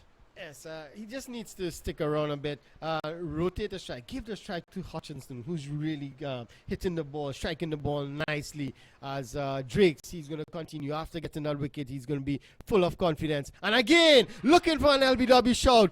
But this one looks like it was going down the leg side, not outside the umpire. They get through for a leg by. It's 102 for 7. Well, the 26-year-old from Queens in New York, Jesse Singh, averages 8.62 in fact, with the bat. Debuted for the USA in January 2017. That was against the CCC in a match for the ICC Americas team. That's where he came into the team here, more recognized for his bowling, but he has to do the business with the bat, and Hutchinson back on strike. Yes, and that's what the USA would have been wanting, as Drake's bowls to Hutchinson, and he looks to pull that one, not getting in proper contact, and that is squirted out to that offside field, and they get through for a single, and that moves the total onto 103 for 7. Well, Drake's intelligent bowling from him. We've seen him bowl a lot of full deliveries, just a little bit of a change up here, one just back of a length, and he might have had some qualms about how to bowl to Hutchinson. Those fuller deliveries have disappeared into the crowd. So let's see how he approaches this one now. Yes, and it's the new batsman Singh, and this one is down the leg side and wide, signal by the umpire. Welcome run here for the USA. It's 104 now for 7. Again, striving for that full delivery. So to the shorter batsman, going for that full delivery, but to Hutchinson, who loves those full deliveries, he's going back of a length and just forcing him to play square of the wicket. Yes, and Drakes, he's going to continue here as he runs into bowl to Singh. And this one is a good delivery. Singh looking to drive that through the covers, not making any contact at all, and it goes through to the keeper. The score remains on 104 for 7. USA continuing to struggle here. They're looking more and more likely to fall under that 110 mark. They're just six away from it now. 8 balls to go in the innings. They need to get Hutchinson back on strike. Yes, definitely. And it's Drakes. He's going to continue bowling really well. He's in his last over here. Already picked up a couple of wickets. And this one is down the leg side. Wide signal by the umpire. And again, he's looking at that foot hole. And it's really giving these bowlers some problems. It's 105 for 7. There was a quick apology from Drakes right after he bowled delivery, almost as it came out of his arm. So he certainly knew that one was not, the radars stopped working for him here. But he's bowled very well, except for the last 2 deliveries. But again, we see that he's just trying to get those balls into the slot there, into that. Now, what he's done now is that Drakes is remarking his run-up slightly. No, I think what he's done, he's picked up some sawdust here, and exactly what you identified, that perhaps his feet just slipping slightly. So he's brought the sawdust in, and the umpire is having a quick look at it just to make sure that everything is all right, because remember, his job, of course, at least for now, is to look at those line calls. Of course, that's going to change in the future, I understand. Yes. They're going to have another umpire to look at the line calls. Yeah, it's going to make it difficult. They could have just left it for the TV umpire to make that call. But we're going to see how it will work. As Drakes continues, and this is a full delivery, and that hits the leg stump, and he is bowled. Singh has been bowled by Drakes for Doc. Actually, he hasn't got off the mark. He didn't trouble the scorers, so it's 105 for 8 now. Yeah, good delivery again by Drakes. That's exactly what the doctor ordered for his team. 105 for 8, and he's just sparing them in, attacking the stumps well, and he's picking up the profit here for it for some good bowling. Yes, that's his 3rd wicket. He picked up his 3rd wicket there. Wonderful bowling by Drakes. He bowled really well in the first game against Guyana, and he's backing it up here. As you mentioned, the only bowler really to get a bit of treatment here is really hard, and that is a 2-6 he got off Hutchinson. And after that, Hutchinson was unable to get on strike. Yeah, they still haven't managed to get, and this is what we were talking about earlier, the inability of the USA batsmen to get those singles. The good teams, you tend to find that in T20 cricket, well, this is a 50-over game, but under the circumstances, batting with the tactics of a T20, the teams that are able to turn over the strike, to get those singles when they're under pressure, just to release the pressure a little bit, those are the ones who tend to go on to win. But they just haven't been able to do that. And it's all part of their cricket development strategy, I'm sure. Yes, and the new batsman is Netravalka, and he's going to be on strike. He's going to face up to Drakes. And again, looking for that Yorker length delivery, and it just passes that leg stump as it brings an end to his spell. A wonderful spell. 4 overs, 3 for 17. That young man has really grown in stature so far in this tournament. Yeah, he certainly has. Another good bit of bowling here from young Drakes, and I'm sure his father Vaspert would be very proud of what his son has done here. And Vaspert, of course, was a fine bowler for the West Indies and many of the other county teams that he would have played for in the past. And certainly, I'm sure he's passed on some good tips here to the youngster. I wouldn't be surprised he's given him a call just before the match to pass on a few tips. Certainly, I think he would have. He's a wonderful character, Drakes, and he has done really well for the West Indies. I think he was there in that victory against Australia. Didn't escape my view that Drakes did in fact dismiss Singh for a duck. Yes, he did. So it's Harding's going to continue, and this one is pulled away, a short delivery, and pulled away to that low one, looking for a couple, and that's very good run in there by the non-striker. He knows he has to get Hutchinson back on strike, and he was quickly in and out and back to the non-strikers, and very good running. The total now, it's 107 for 8. So good adjustment here by Harding, and what he's done now with this delivery, just back of a length, and forcing Hutchinson to play a different shot. So he's learned from his last encounter with the big man.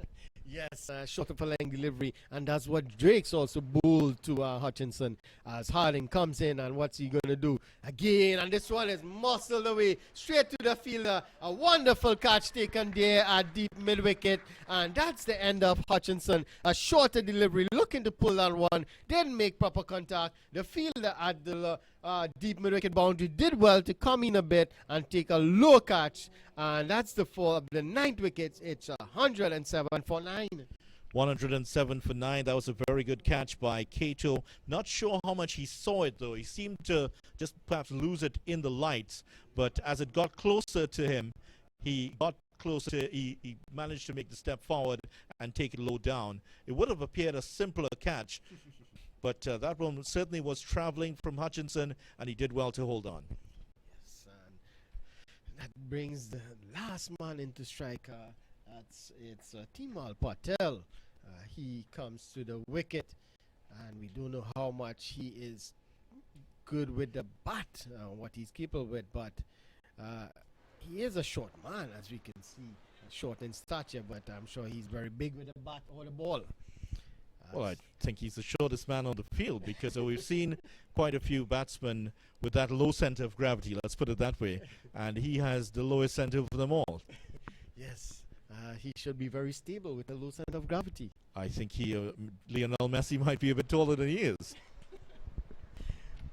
Yes, as Harden just picked up his second wicket here, he runs into bowl to the number 11 batsman and looking to get a single. The non-striker was really not interested in getting that single, but eventually they got through for that single. It's 108 for 9. A bit of disappointment at the dismissal of Hutchinson, but just to reflect on how he went, he had the ball just short of a length from Harding the ball before, and really good composure from Harding in that he was able to produce the slower delivery, slightly loopy, and as Hutchinson just played a little bit too early, couldn't get the connection and the timing that he wanted, and Cato completed with a good catch.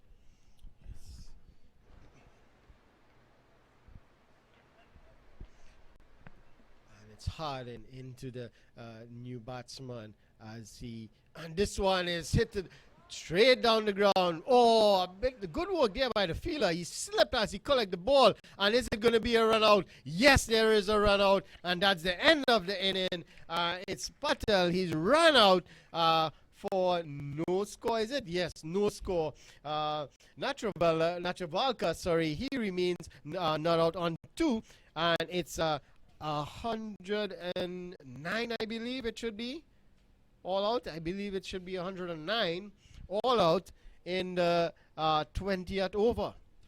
Yeah, so the USA unable to use 2 of their deliveries, but what a run out, and that is wonderful work out in the deep. What would have happened actually is that the fielder slipped in perhaps some wetness in the outfield, and look at the position he's in, he was on the ground, on his knees, and threw the ball in so accurately that it allowed the bowler to take the bails off and complete the run out. That's wonderful stuff there from the fielder.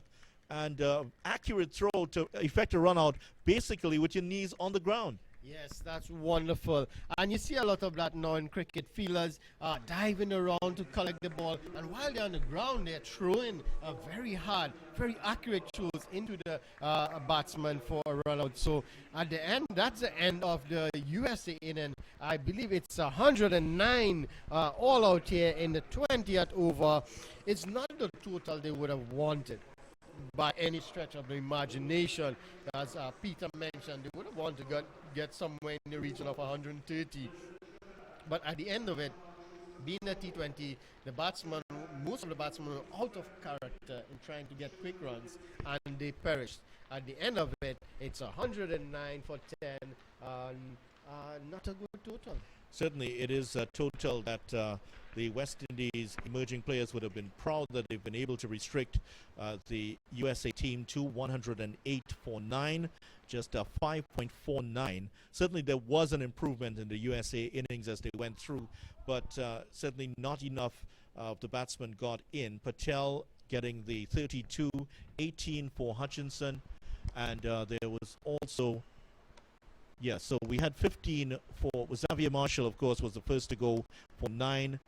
Patel went for 15, 33 for Nishag Patel, top scorer in the innings. Elmore Hutchinson, quick fire, 18 of 9 deliveries. But all in all, it wasn't a satisfactory batting performance from the USA, and nothing close to that 130 that they would have wanted. As for the West Indies emerging players, they're bowling outstanding figures here. Ashmead Ned, 3 for 12.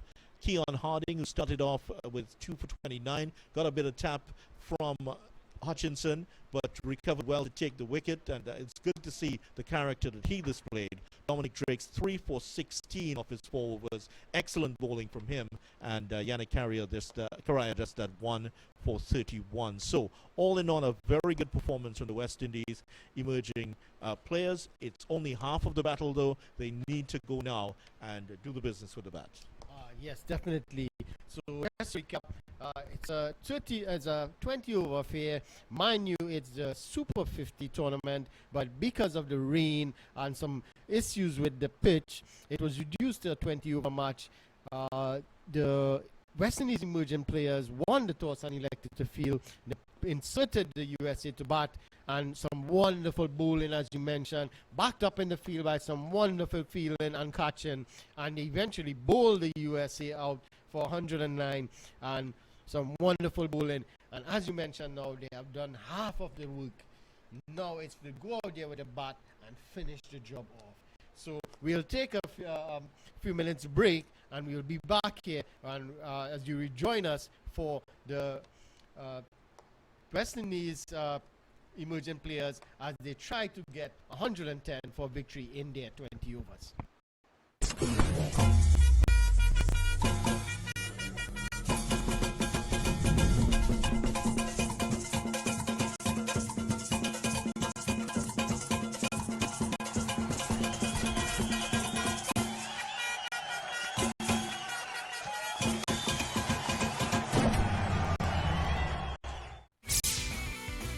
Hey parents, are you looking for an academy in Queens and Long Island for your boys and girls? Whether you're a beginner or an advanced player, Queens United Cricket Academy is a place to be. Registrations for spring and summer sessions are now open. For more information, visit our website at cuca.org.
Hi, I'm Moin Ashraf from All Rounder Cricket, and today we're going to review the brand new 2019 Jasper SkyDrive 117 cricket shoes. Every cricketer should look for 3 features in a cricket shoe: support, comfort and durability, and the Jasper SkyDrive 117 offer these in abundance. A long-lasting cushion insole conforms to your foot's shape, providing not only the cushioning and comfort you need, but valuable energy return, impact protection and adaptive support.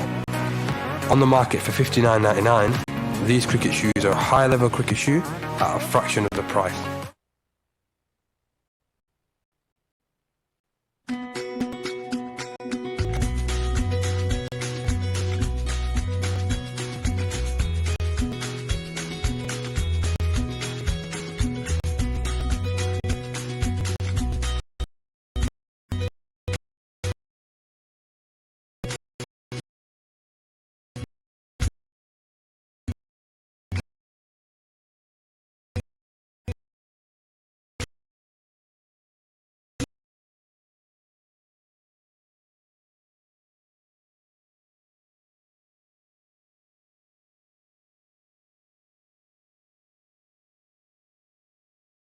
The action, stay for the vibes. For match schedules and more, visit windiescricket.com.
Welcome back to live coverage of the Colonial Medical Insurance Super 50 Cup here at the Brian Lara Cricket Academy in Aruba, Trinidad and Tobago. I'm Vidya Ramphal alongside the U.S.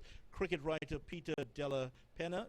And Peter, it's not the situation that the USA would have wanted. 110 is the target, bowled out for 109 off 19.4 overs. Just a reminder that the overs, of course, the match has been contracted to what has turned out to be a 20-over affair after a loss of time due to rain and a wet spot on the field. Netravalka will start off, the skipper, and the first delivery of the left-arm pacer is flicked round behind square, and it's a single for Melius, the St. Lucian player, and they're off the mark immediately, one without loss. Certainly, there were a lot of deficiencies that showed up in the USA innings there.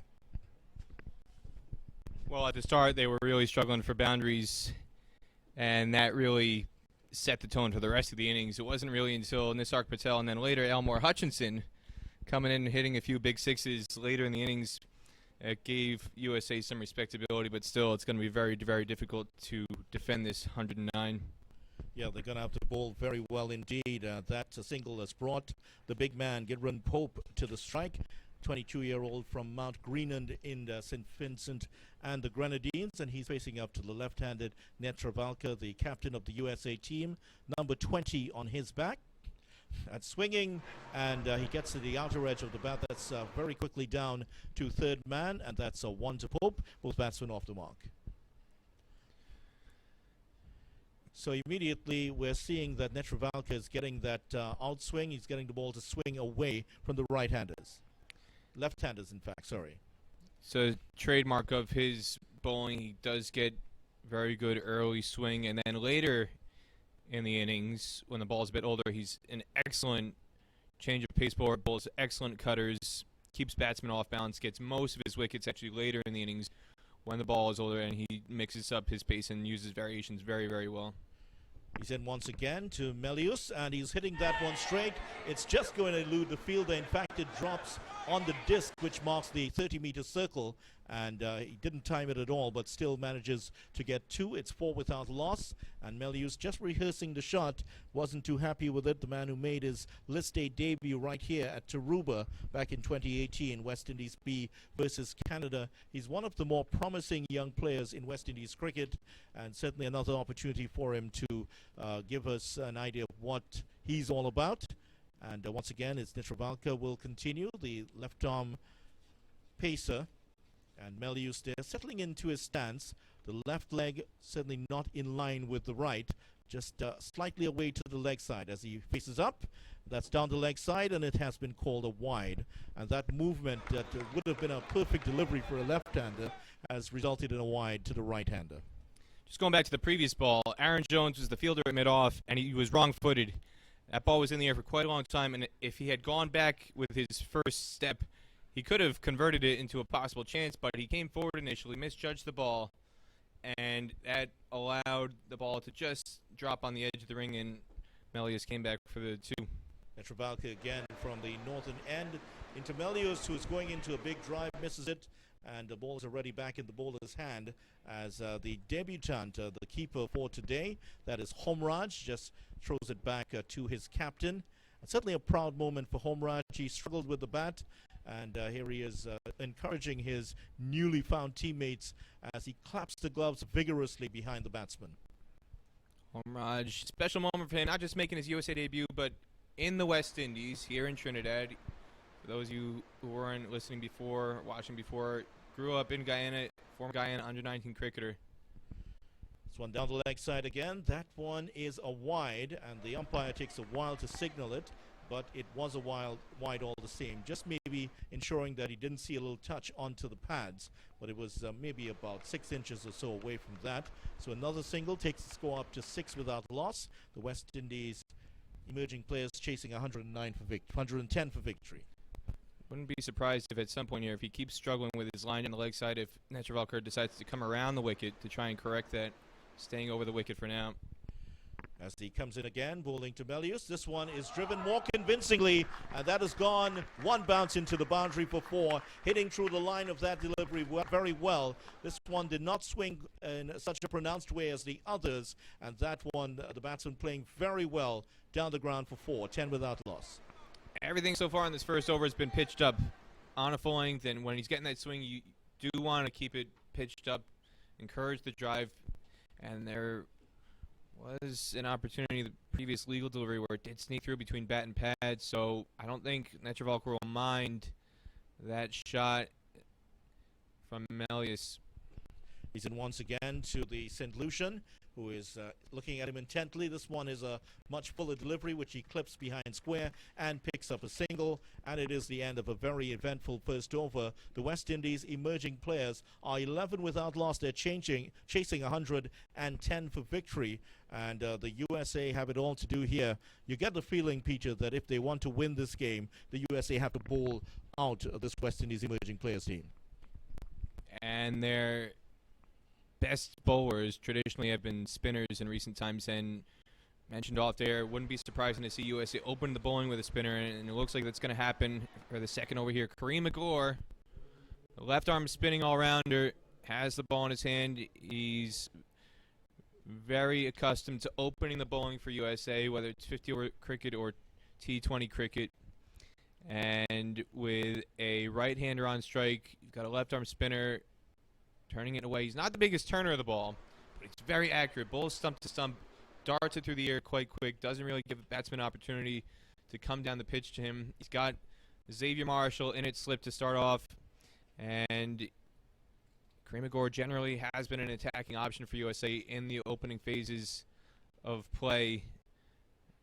So an aggressive option for USA here.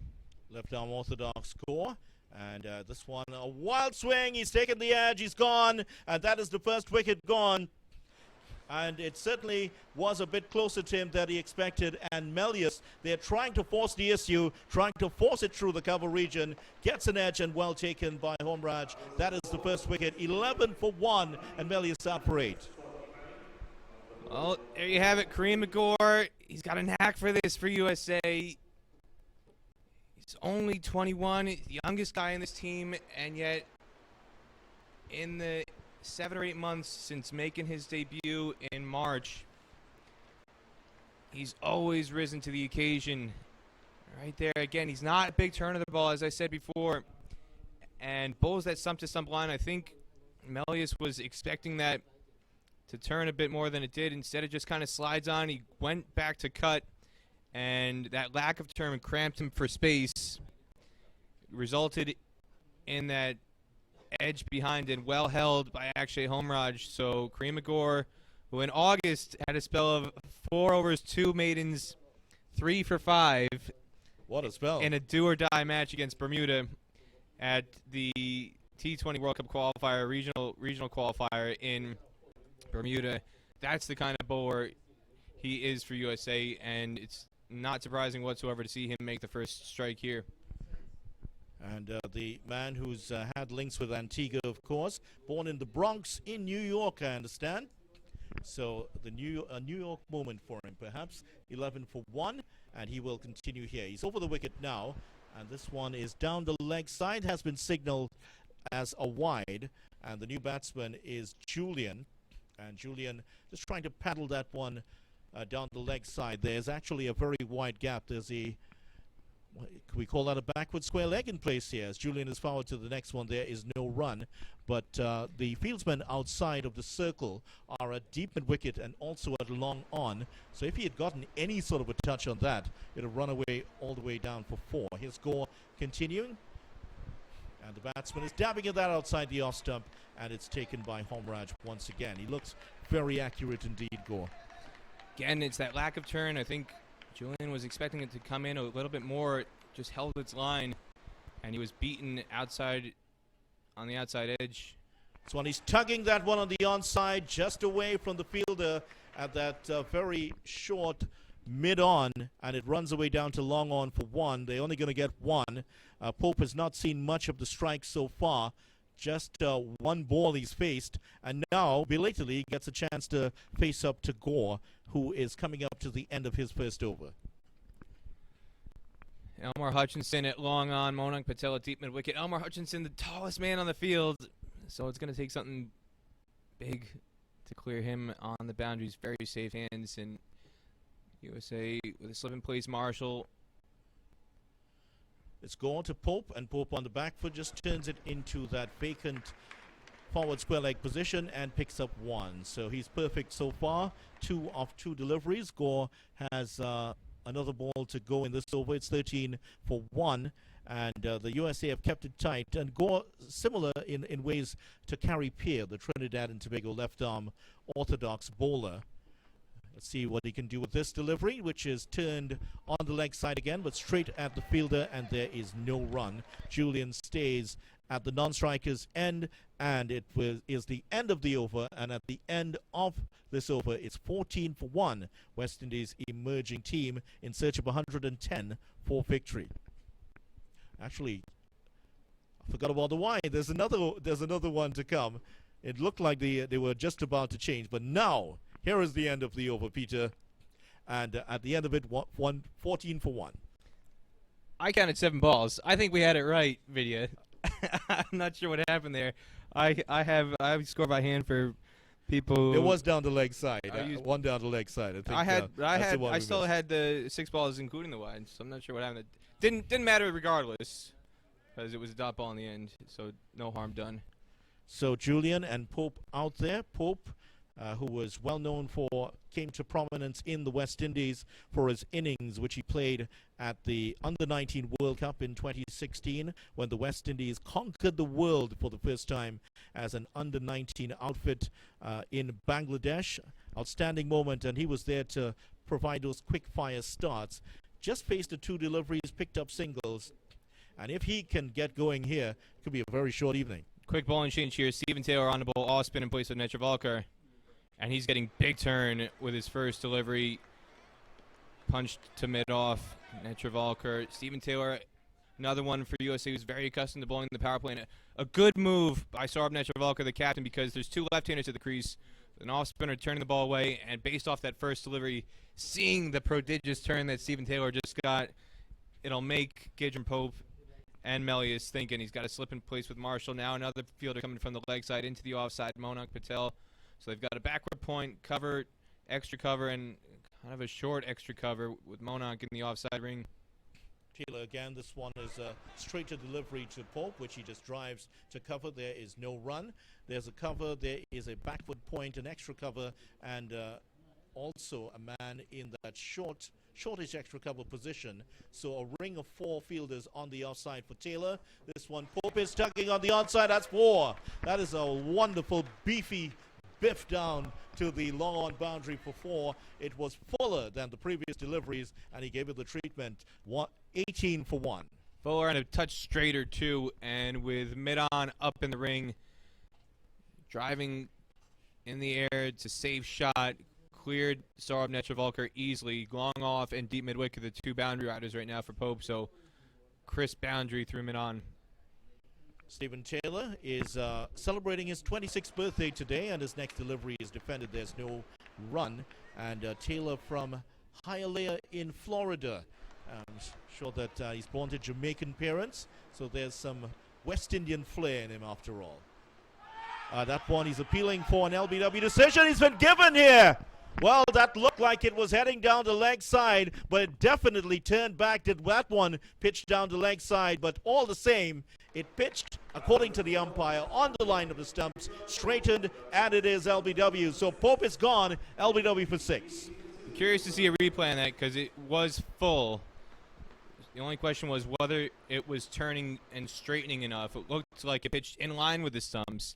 And more than the ball itself, it was more the shot. It looked like the umpire gave him out.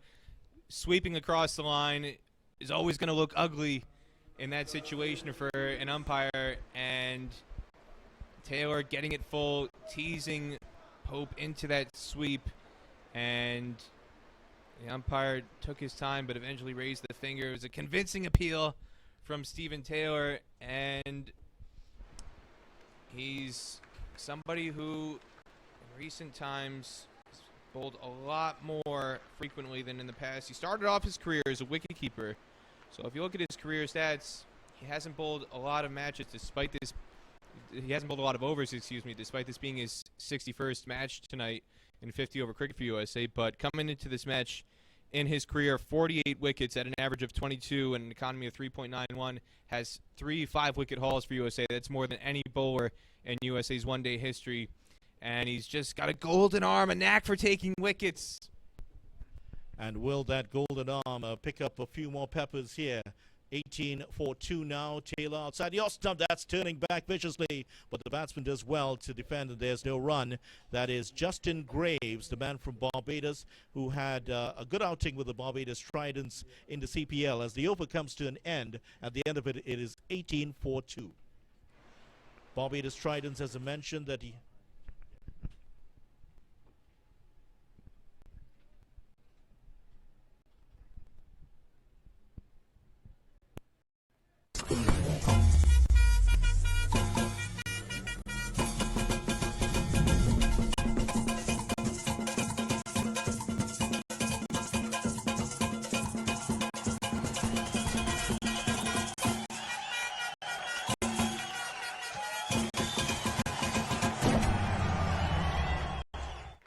Welcome back to Taruba, where the first ball of the fourth over is played in front, behind square, in fact, from Gore, and that leads to no run. Julian is the man on strike, and he's dispensed with the cap now. He's batting bareheaded, and he's facing up to Gore, who is bowling left arm over the wicket to him. There's Xavier Marshall in slip, and that one turning into him again, and he plays it to that short mid-wicket position. There is no run. A lot of turn on display here, and I'm sure that the USA will be taking note of this, not only for the rest of this game, for the other games coming up. There's a bit of natural variation there from Kareem Gore. Didn't really look like he turned too many in this first over, but that one definitely spun in sharply. And with a right-hander on strike, they've decided to pull Xavier Marshall out from slip.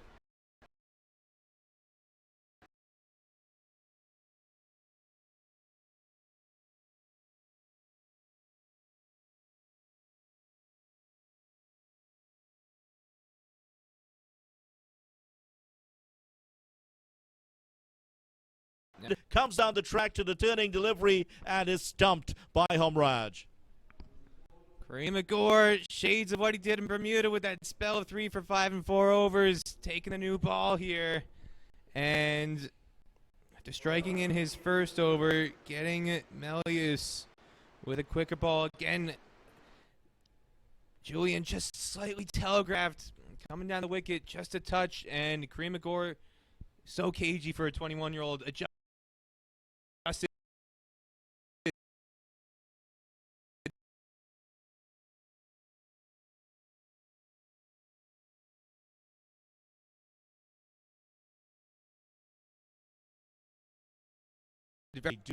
The USA, of course, would have quite a few wicket keepers in this squad, and in fact the only change to this squad, to the one that last played for the USA versus Namibia in September, was that Malhotra, who lost his place in the team, he's out, and Homraj came in. That's the only change. And Jaskar Malhotra had been the first choice wicketkeeper for a good 12, 13 months. He took over full time when Ibrahim Khalil, the former captain, was axed. Khalil was keeping gloves, so that happened right at this tournament last year.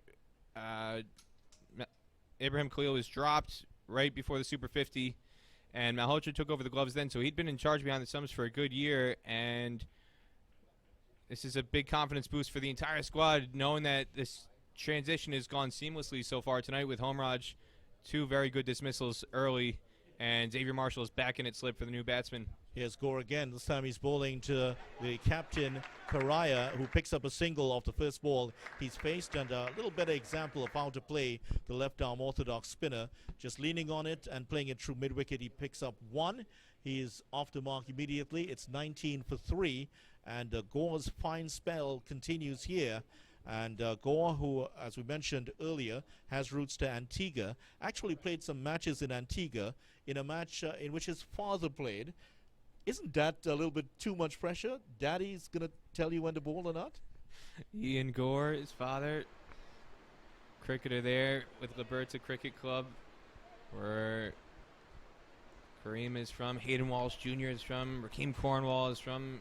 Got a very good pipeline out of Liberta for Antigua and the Leeward Islands. And Kareem Gore putting that on display here. At under 19 level for Leeward Islands, he was more of a batsman, batted at number 5, rarely bowled. Go again down the leg side, flicked away past the fielder at that backward square leg position. They're going to take 2 pretty easily here as he picks it up just about 5 meters inside the boundary. So the score will move on by 2, and the West Indies emerging players picking up a double here. But it's also been a double strike for Gore, who's picked up 2 wickets. Melius out for 8 and Julian stumped for 1, and he continues to apply the pressure here. So he started off as a batsman and now doing the business with the ball. I'm sure his father would be very happy with that. Not sure if he gave him a chance to bowl in those matches though. This one is a full toss which is played down to mid-on. There's a shy at the stumps as the fielder collects, but they've been safely true for a single. 22 for 3. And Kareem Gore, his bowling has only really come on recently, and he was discovered in somewhat serendipitous circumstances by USA. They were touring Antigua for a warm-up tour in February of 2019 in preparation for the tournament in Namibia, the World Cricket League Division II tournament, where they gained ODI status. And there was a selection squad camp that was in Antigua, and they played some inter-squad matches. USA did. They brought about 18, 20 guys in there. Well, then they also played 2 matches against Antigua and Barbuda 11. And Kareem Gore was in that 11. Alzari Joseph was in that squad for Antigua and Barbuda too. But Kareem Gore was there, and when the USA coach at the time found out, Pubudu Daisanaika, that Kareem Gore was a dual citizen, he saw him. He bowled some very, very tidy spells. I believe he took 2 for 29 in 10 overs in these 50-over warm-up matches. And that's what caught Pubudu Daisanaika's eye and fast-tracked him into the squad in March for the subsequent tour to the UAE, again in preparation for Namibia. And ever since then, he's been a very, very handsome contributor for USA. Certainly has been, and he's continued with those contributions with the ball tonight. 2 wickets already, and it looks like we will have Taylor back on strike. And the off-spinner. First ball is an accurate one, which the batsman just plays out towards that short mid-wicket position. There's no run. Graves is the man on strike now. And we haven't talked too much about Graves, the Barbadian, who is facing up again. And that's a lovely-looking on-drive, which is going to pick him up 1 down to the long-on position, 23 for 3. Graves had a good outing at the Barbados Tridents, and I can tell that fans of the Empire Club in Barbados, they're sitting up right now because they want to know how this young man is going to go in this match. And the single has brought Yannick Karaya back on strike. He's from Coal Mine from Sangre Grande in Trinidad. That's on the northeast. You haven't been there yet, Peter? I haven't been much of anywhere on this island yet. You've just been from Port of Spain to Tarouba, haven't you? So it's a lovely part of the country, Peter, and certainly you might get a chance to see it. Lovely beaches up on that side. Here is Taylor to Karaya, drives it back to the bowler. There is no run. Also, we want to make sure you go to Maracas and have that bacon shark. Sharks don't attack people in Trinidad. We attack the sharks. Here's Taylor. He's coming up once again, bowling to the left-handed Karaya, who's flicking this one through the mid-wicket position, and that is 1 for him, 24 for 3. Stephen Taylor keeping a very straight line. He's attacking the stumps every single ball, and that's what he's known for. He's always pressing for wickets because he bowls so tight on the stumps, always challenging the batsman, always forcing the batsman to play at each and every delivery. You rarely see him bowl width, and he's doing that again here. It brought about his first wicket, and he's continuing to heap the pressure on here. Just 2 singles off the first 4 balls of this 5th over. It's a fascinating battle, isn't it? The slower bowlers having the run of the roost here. And right now, it is Graves who is facing up to Stephen Taylor. There's no slip now in place, but there is a forward square and a mid-wicket. This one doesn't turn quite as much, but Graves just circumspectly watches it into the gloves of the keeper. And didn't quite turn that one as much. Here's Taylor again into Graves. Quicker delivery, which he is on driving, and will pick up another single. 25 for 3, and Graves is on to 5. And Graves has had some time playing for the West Indies under 19. He's now 25, but he's played also in England, as many of the young players tend to do, for Sefton Park in Liverpool and Brighton-on-Sea in Essex.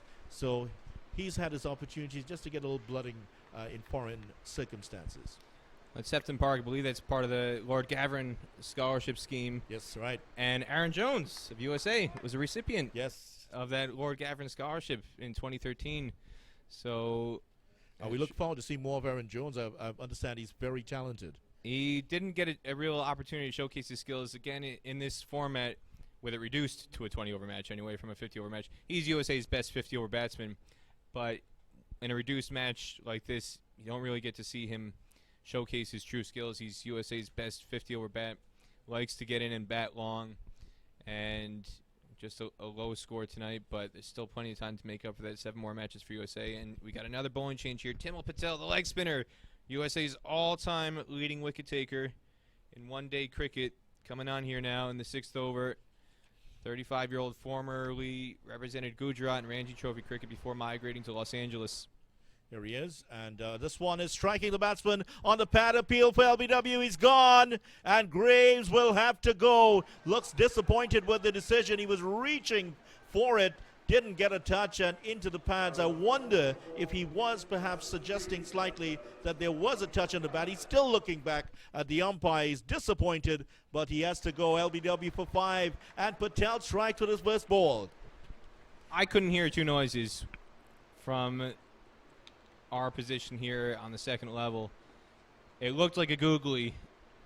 He was flicking across the line. Timil has a deceptive googly. He's somebody who doesn't turn it an awful lot, but just the subtle variation with his googly, spinning it back into the right-hander. And first up, looks like that's what he went with. And he came into tonight, as I said, with USA's leading wicket taker in one-day cricket history. 62nd match tonight. Came in with 78 wickets, so now number 79, his first ball of the night. And USA, all of a sudden, his target of 110 is looking quite steep with you. Yes, looking further and further away. In fact, just at the start of this match, it looked like a stroll down to the corner shop. Now it looks like you're going to the Arctic Circle for a moment. 25 for 4, Karaya on 2. And De Silva is yet to score. He's now facing up. And Joshua De Silva, made his first-class debut for Trinidad and Tobago against the Windwards on December 13, 2018, just last year. And developed a love for cricket, I'm told, playing in his backyard. Let's see how he faces up to Patel. Flights this one, lovely loop on that, and he's on driving, picks up 1. De Silva off the mark already, 26 for 4. And Patel, as you mentioned, top wicket taker for the USA, adding another. Just a illustrious career. Began in 2012 against Canada in Florida as part of the Audi Cup traditional rivalry series. USA and Canada go back to 1844, the first ever international in cricket, 33 years before the first Ashes test. It's a nugget of cricket history that the true aficionados will be aware of. And Is it called the Audi Cup? Audi Cup, yeah, the Audi Cup, KA Audi is the contributor whose trophy, that's what the trophy is named after, and that's where he got his start. And 7 years later, he's still going strong. Next delivery is played on the onside. There is no run. Karaya on strike, 28 for 4. And I understand that in the last edition of the Audi Cup back in 2017, Noshtush Kenjige, make sure I had to get that right, and I did practice it. Next delivery is defended. There's no run, and Patel, just lovely flight from him. Kenjige took a hat trick in that, and they didn't play the next year. Was it because of Kenjige? I like to think Nosh spooked Canada away. Unfortunately, I think it was more to do with scheduling conflicts and some backroom administrative tussles, shall we say. Yes, Karaya facing up. He comes down the track and plays this one on the onside.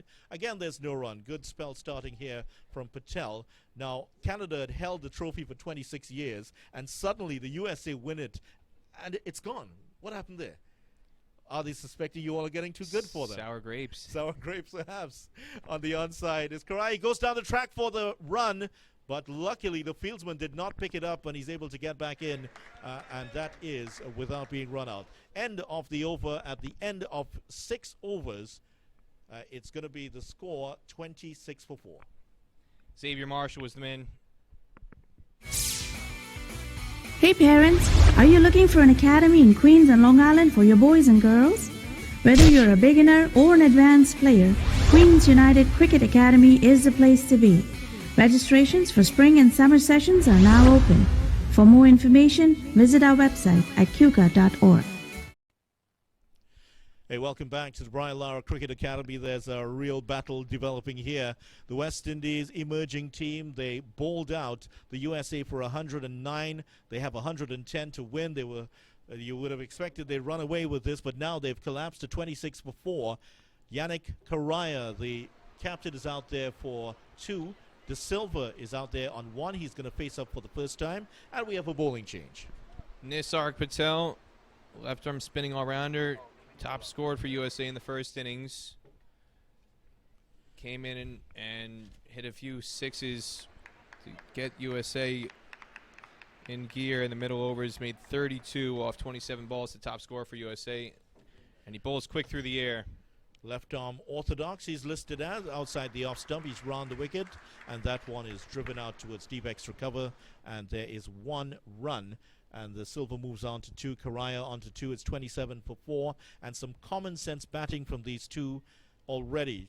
And that is what is needed. They just need to pick up the singles. They have a lot of overs to face, and that's all that is required at this point. Of course, the USA, they need to pick up the wickets. Especially if you consider where USA was at a similar stage. They were no really further along than West Indies emerging squad is at this stage. Patel, this one is played by Karaya. Oh, that's a good bit of fielding. Is there a run out here? The umpire's looking at it. The throw from mid-wicket hit the stumps, but he was throwing from an off-balance position, and I think De Silva was able to get in. Stephen Taylor collapsing to his left, or perhaps diving might be the better word, picked it up, threw it at the stumps, but it wasn't a powerful throw, and that's why the batsman was able to get back in. It was very athletic maneuver from Stephen Taylor just to get hands to the ball, and that's what created the confusion. There was a single there the entire way. Sometimes in those situations, you get hesitation for no reason. Silva is sweeping the next delivery from Patel. Behind square, that's 4. It's trickling into the boundary rope now. It was a delivery. He just pushed down to onto the leg side, and De Silva was onto it in a flash, sweeping it away for a boundary. And a welcome boundary for the West Indies emerging team. It's 32-4, and De Silva onto 6. There's no fine leg in place, short fine leg nor deep fine leg, so anything straying down the leg side is going to be a freebie for De Silva, and deep mid-wicket had absolutely no chance to cut that off. Just a gimme ball floating down the leg side, and Nisar can ill afford to stray in the line. Patel to De Silva. De Silva is on driving. There's a fieldsman in place. That's Timul Patel. They're one of the 4 Patels on the squad and 3 on the field. And they're all very short men from that Gujarat heritage, as you mentioned earlier. Here's Patel again, and De Silva is playing behind square. And he's going to pick up a single too. The fieldsman is across to it quickly. So 1 more to the total. West Indies emerging team, 33-4. Exactly what is needed right now is what we're seeing for the batsmen. As for the USA, they're plugging away on those good lines, getting the ball into those good areas. If the batsmen lose patience, that's where it's going to be curtains for them. Again, USA was only 29 for 2 at the end of 6. West Indies 26 for 4, so a few more wickets down, but very slow starts for both teams. Full toss, driven down to long on, straight at the fielder. There is 1 run for the West Indies emerging team. They're going along at 4.83 right now. The required rate is not in the red zone yet. As the over comes to an end at the end of the 7th over, it is 34-4. The required run rate is 5.85. That is certainly manageable. 6 singles for the over, and you're pretty good. If you get the odd boundary, that's great. And it's the approach that these 2 batsmen have taken. Well, they just need to stretch the innings out here. there's only pressure that's created because of the flurry of wickets early. But as you said, Video, there's so much time they've got on their hands. 13 overs and required run rate less than a run a ball. There's really no reason to panic if they just keep their heads. Captain is at the crease. Yana Correa. This should be a manageable total as long as they don't do anything silly. You've got 4 men on the boundary, 3 on the leg side at long on, deep mid-wicket, deep square leg. Timul Patel continues. Correa is playing this one straight to the fielder at that short mid-wicket position. There is no run. He's dispensed with the headgear for now. As he looks on, it's Patel, 2 of the shortest men on the field, the 2 Patel bowlers right now. This one is getting onto the back foot, tugging this one through mid-wicket and picks up 1 to the fielder on the boundary, 35 for 4, and Correa has moved on to 5. And this is an important match for the USA. They would have fancied their chances, certainly, Peter, against this West Indies emerging team. They got 2 victories last year, and they were hoping to perhaps emulate, if not improve, on that record this year. Beat Leeward Islands and Jamaica in the Super 50 last year, and matches they would have circled coming into this as ones they felt confident about would have been the matches against the West Indies emerging side, and then hopefully from their perspective could pick off at 1 or 2 more against the more fancied sides. Patel, and they're appealing for an LBW here. They're certainly going down the leg side as De Silva tried to force it with the on drive off the back foot, but nothing doing for him. Didn't get the contact. The ball coming off the pads. Timul Patel is into De Silva again, coming down the track with a full toss, and that one is hit into the outfield. There's a fieldsman coming across, and that is the other Patel. And there is 1 more to the total. And De Silva has used his feet well, as has Correa, to the spinners. USA going for speed on the boundary. They've got Aaron Jones at long on, Jesse Singh at long off, Elmore Hutchinson at cover sweeper, and now mid-wicket for Correa, and then Mononk at deep square leg. So they're trying to cut down that second run off the boundary. Patel, Correa forward to it. They go for the quick single. That's well done, certainly by the West Indies emerging team. And the skipper leading by example here, just dabbing it into the offside. There are 3 players in attendance close in, and that was amongst all of them, and he picked up the single anyway. And USA's fastest fielder in the ring, Kareem Agor, was the one they picked on, so they can sneak a single off him. You know it was well judged. Kareem Agor charged in, underhanded flick towards the non-striker's end, but Correa was well in, well-run single. Timul Patel, as the right-handed De Silva is driving back to the bowler. There is no run. He's eyeing a gap which is in that square leg to mid-wicket position as the over comes to an end. At the end of 8 overs, the West Indies emerging team are 37 for 4 in the hunt for 110 for victory. Stephen Taylor looks like he's going to be coming back into the attack here. He's bowled 2 overs, 1 for 7. Bowled the 3rd and the 5th over. He's come out briefly. They gave it over to Nisarg Patel.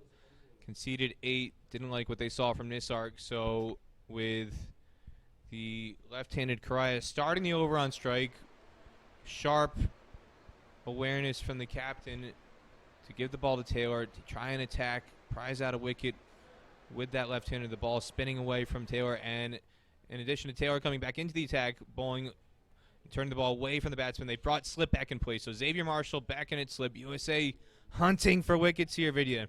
Yeah, they certainly are. Taylor's back on. He's picked up 1 already with a full toss. That's flicked behind square. The fieldsman's going around. He should cut this off. He does. And that's 2 more for the West Indies emerging players captain. And Correa has now moved on to 8. It is 39 for 4. He didn't play in the first game, which was that narrow loss to Guyana off the last ball of the match because of slight flu. But he looks to be okay here. Very level-headed performance with the bat for him. As Taylor round the wicket to him again. Sweeping at that, it is not cleanly taken by the keeper, and what it suggests maybe not great technique. That anchor foot, which is supposed to move across that bit more sharply, didn't do so at all. Here is Taylor to Correa again, and he's forward to it. There is no run. But this is a very important tournament for the USA.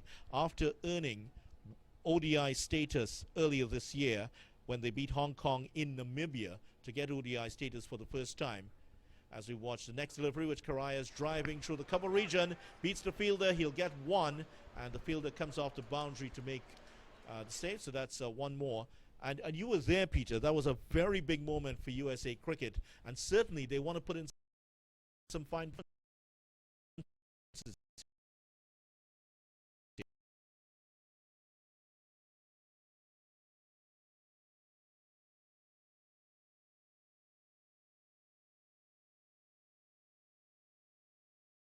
enterprises, and it's opened the door for these guys to commit themselves on a full-time basis, and you're seeing the proof of that here.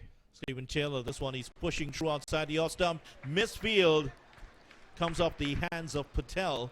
It was like clanging off a piece of iron there. He couldn't hold on to it, and that is one more to the total. 42 for 4. We're seeing a lot of players in the field for USA have towels around their waist, and you can tell how slick the ball is. Nisarg ball was hit straight to him, but fumbled it, and straight away he's going to reach for his towel to wipe his hands off. Taylor into Karaya again, who's driving this one through the cover region. He'll pick up one straight to the fielder in that deep extra cover position. 43 for 4. And that is going to be the end of over number 9. At the end of it, it is 42 for 4.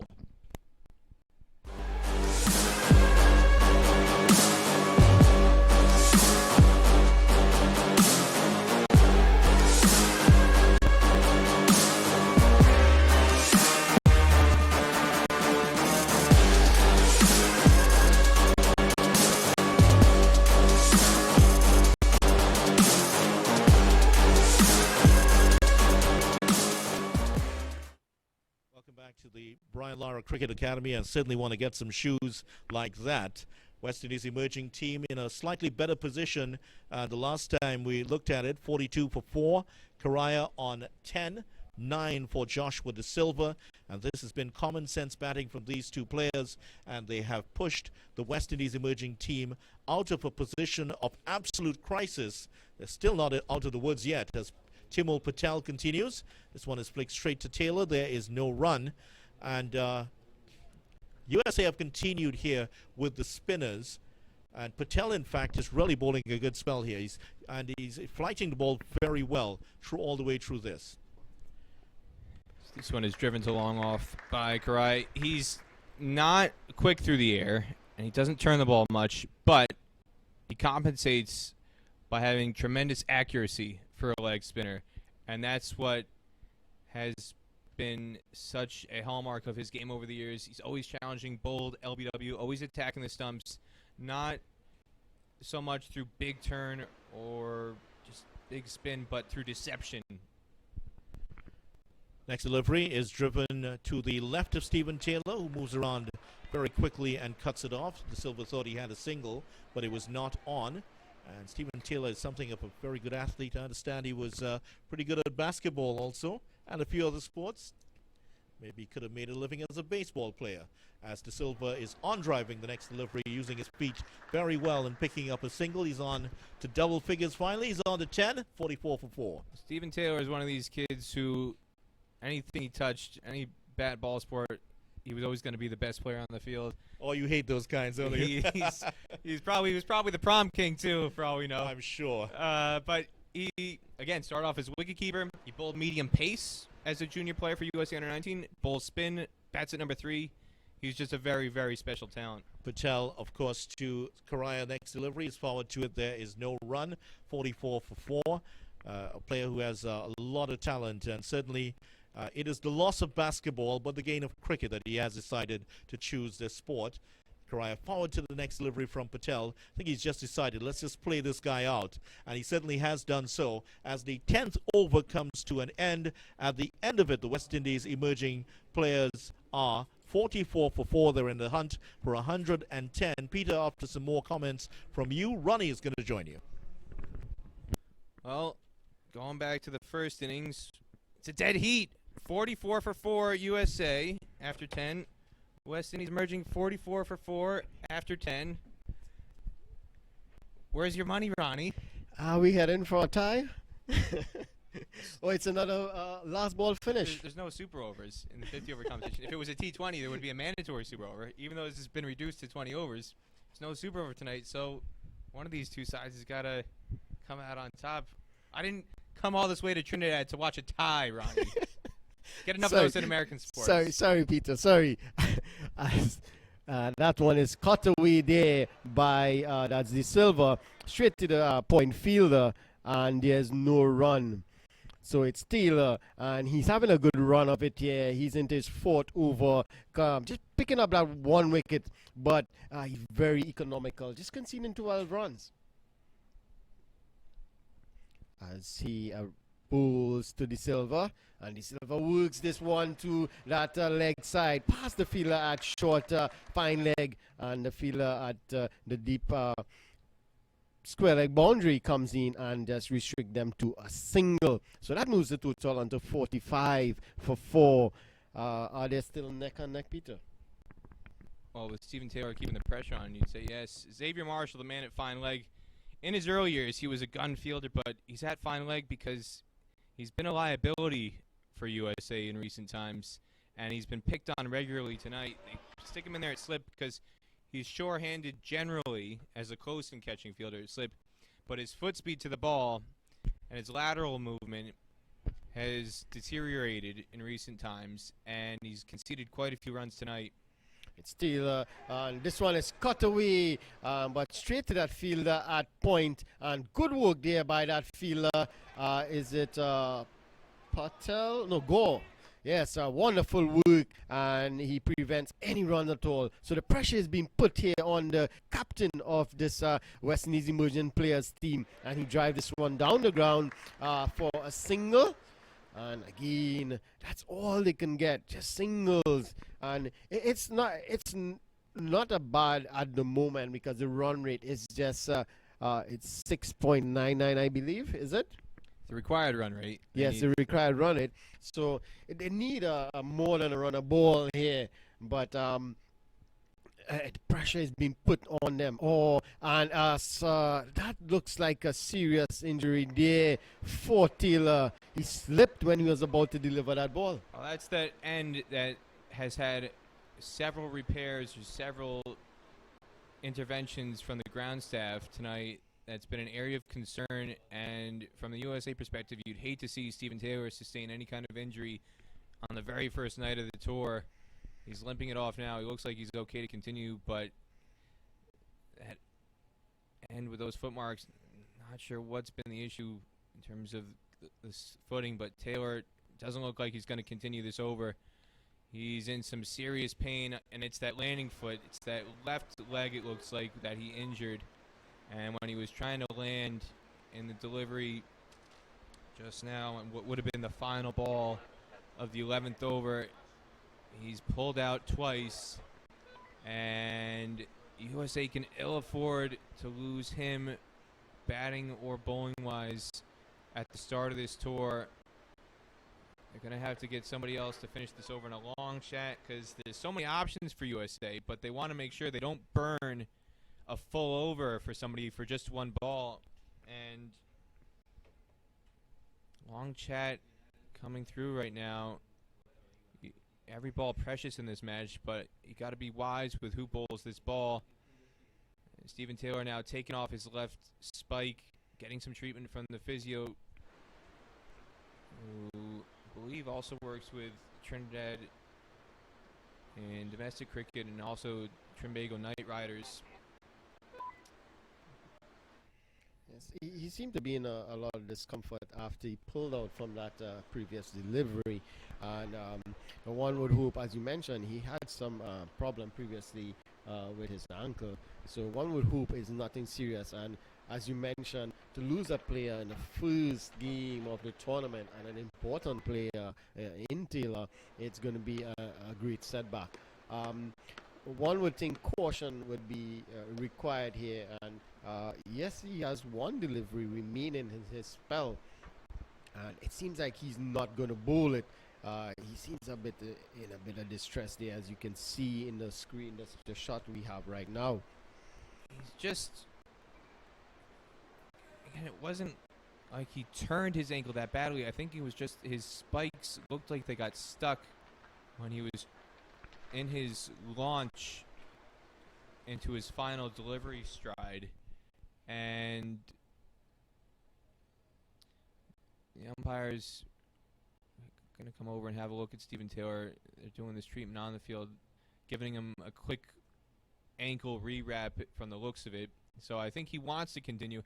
And we've seen throughout the night, he's a key fielder, even if he can't bowl, in the ring, in the middle overs, as well as he's a very solid catching fielder at long on, long off in the slog overs at the end. So even if he can't bowl this last ball,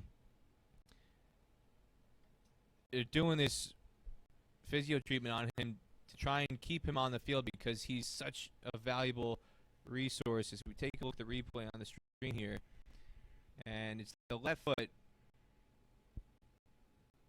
on this that first step where he's kind of sliding, he's kind of cutting the return crease, and on the wide guideline area where that's where he kind of slipped on this. See it again on right here, where it's his back foot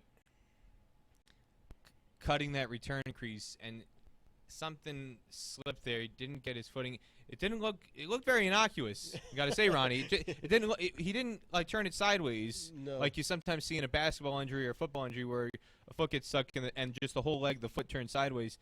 It looked very, very simple, and when he kept on walking it off to get back to his mark, it looked like he was going to be fine, and then all of a sudden he tried to approach and get that kind of launch step where he generates his momentum, and something just didn't feel right. So now he's got his left ankle retaped, he's got his spikes back on, and it looks like he's going to make a third attempt at bowling this final ball of the over.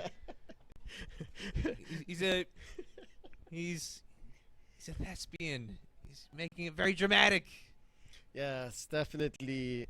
You need to have a little drama in the cricket. It generates interest, and he has done it thus far.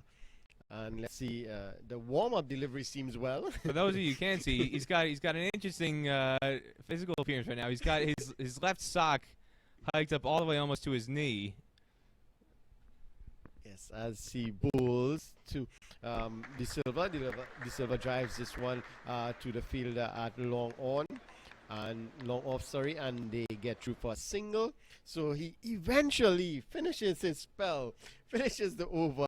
He has bowled 4 overs, 1 for 15. A very good spell from him, and as you mentioned, he's good in the field, so he would have to give his service in the field to prevent this West Indies emerging team from reaching that total of 111 for victory. Thus far, they are 47 for 4. It'll be interesting to see how USA rotates the bowlers here. Again, they've got quite a few all-rounders, quite a few spinners here. Elmore Hutchinson is really a bowler more than an all-rounder. We saw him hit those 2 sixes straight down the ground in the first innings. He's more of a specialist left-arm bowler. Jesse Singh came in late. He's a bowler. We haven't seen either of them so far, and there's a good chance we might not see them at all tonight. Yes, and this Patel into his last over, and De Silva, he decides that he has enough. He's going to go after them, and he hoiks this one straight over mid-wicket all the way for 6. That's his first 6, De Silva, and we know he's that type of player. He's an aggressive player. He likes to get on with the game, and that's a wonderful shot, and that takes the total on to 53 for 4. He moves on to 18, is it? Yes, 18 now, and it's 53 for 4. First boundary since the 7th over when he swept Nisarg behind square.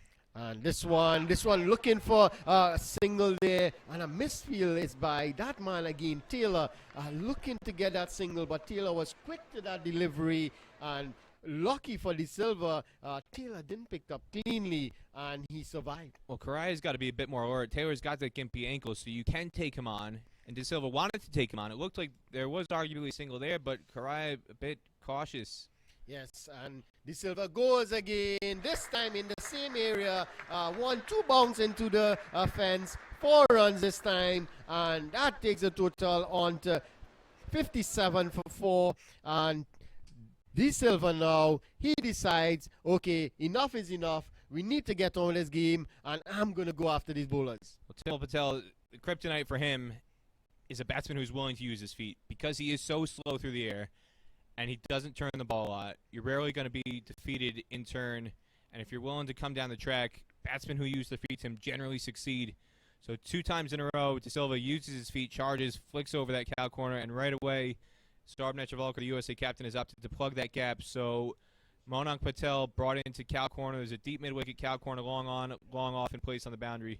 And De Silva again chips down the wicket. This time he pushes straight to that fielder at long off, and they get through for a single. So after a couple of boundaries, rotation of the strike, and that's very good going. That's what you want to see.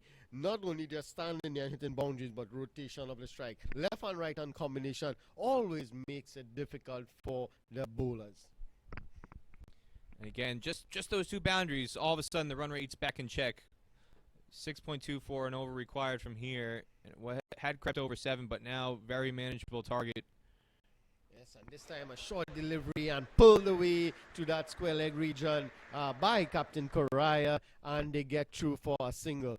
Good work by the keeper there, collecting the ball and removing the stumps as well. Very alert from actually Homeraj. De Silva now on strike on 23 off 18.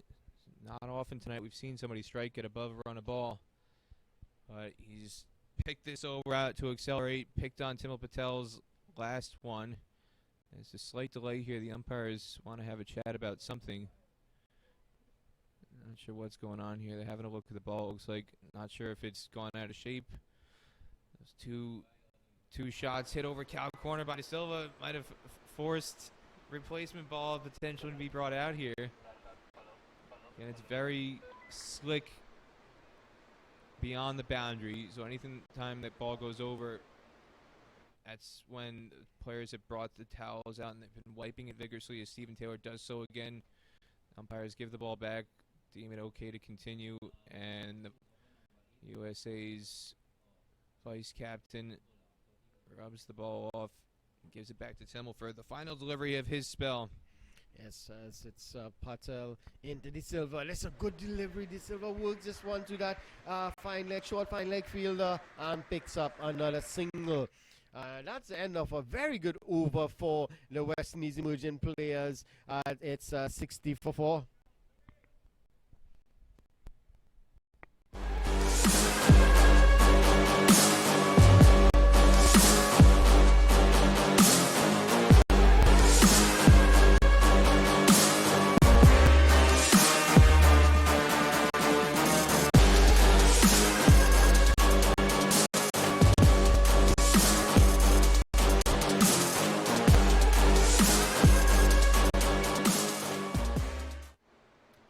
Back here, the West Indies emerging team here, they are starting to get a grip on it. They're starting to accelerate, and it's all due to that young man, De Silva. He's starting to play his natural game. He moves on to 24 from 19 deliveries. Correa, he's still there, captain, 13 from 25 deliveries. A bit on the slow side, but because De Silva is starting to get a move on it, accelerating the run rate, he can just nudge it around, get the singles, and let De Silva do the work. Kareem Agor being brought back now for his third over. Interesting fielding line for USA. They've got Saurabh Netravalkar, the captain, at long off. He's USA's weakest fielder. So they're focusing on keeping their best fielders in the ring for this sequence, trying to cut off the single with boundaries not really needed at just over 6 and over. Oh, and this one peels off the outside edge and goes past that fielder at the short third man, and they run through for a couple. And De Silva now, he moves on to 26. The total moves on to 62 for 4. So a very good delivery there to start by Gore, inducing the edge, the outside edge. But lucky for De Silva, it went fine, and he picked up 2 runs. And it also gives you USA's mindset right now. They're planning to stretch this to 20 overs. They're looking to attack for wickets and felt like they had to take 10 wickets to win this match. He should have had a slip-in. Left arm spinner, turning the ball away. He troubled the right-handers early in his first spell. but no slip in place. Yes, and that's true. And this time a full delivery, and De Silva takes full advantage of that one, hitting that over the infield in that vacant cow corner area, and he picks up another boundary. So he's motoring on now. He moves on to that's 30. He moves on to 30 from 20 deliveries, and yes, the scoring rate now moves on to it's 66 now for 4. The scoring, the run rate, the required run rate, goes to 5.36 now, and the required run rate drops on a ball. Probably the first bad delivery that Kareem McGore's ball tonight. Full toss, knee height, swatted wide of Jesse Singh at long on. Big gap there at cow corner, and 3 boundaries in a row for De Silva. The 6 and the 4 of Timo over cow corner, and again through kind of wide long on cow corner here. His first boundary swept behind squares, so profiting big time on the wagon wheel on the leg side here tonight is Joshua De Silva. And we've got a delay here as, again, the umpires are having a long look at the ball, which has gotten slicker and slicker as this innings is worn on. And a box of replacement balls has been brought out, which USA will be plenty happy with, because you can tell the last couple overs, the bowlers have been struggling to grip the ball. Stephen Taylor, when he came back on in the 9th and 11th over, started off with a full toss to Correa that went for 2, clipped behind square. He was struggling to get his length with this slick ball. There's been a sequence of full tosses the last few overs from the spinners, and USA kept on trying to demonstrate with the vigorous use of the towel. Look, the ball is too wet, the ball is too wet. We wanted the ball changed, and now they've succeeded in doing that. So keep an eye on that to see if it results in anything positive on the USA side. And mentioning before, kind of negative tactics, not having a slip in place for the start of this over from Kareem McGore.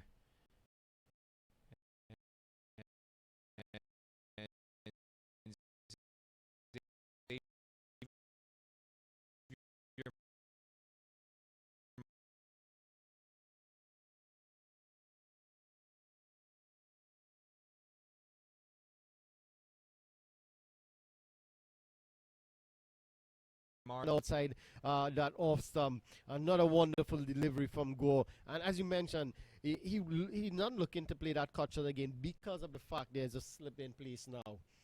He's a bit more cautious. Look, he's coming down the wicket, looking to push the ball down the wicket rather than try to cut or play an aggressive shot. So that's a good move by the captain there. 2 straight there from Gore on that 4th delivery, just straying onto middle and leg line. He's got a ball on that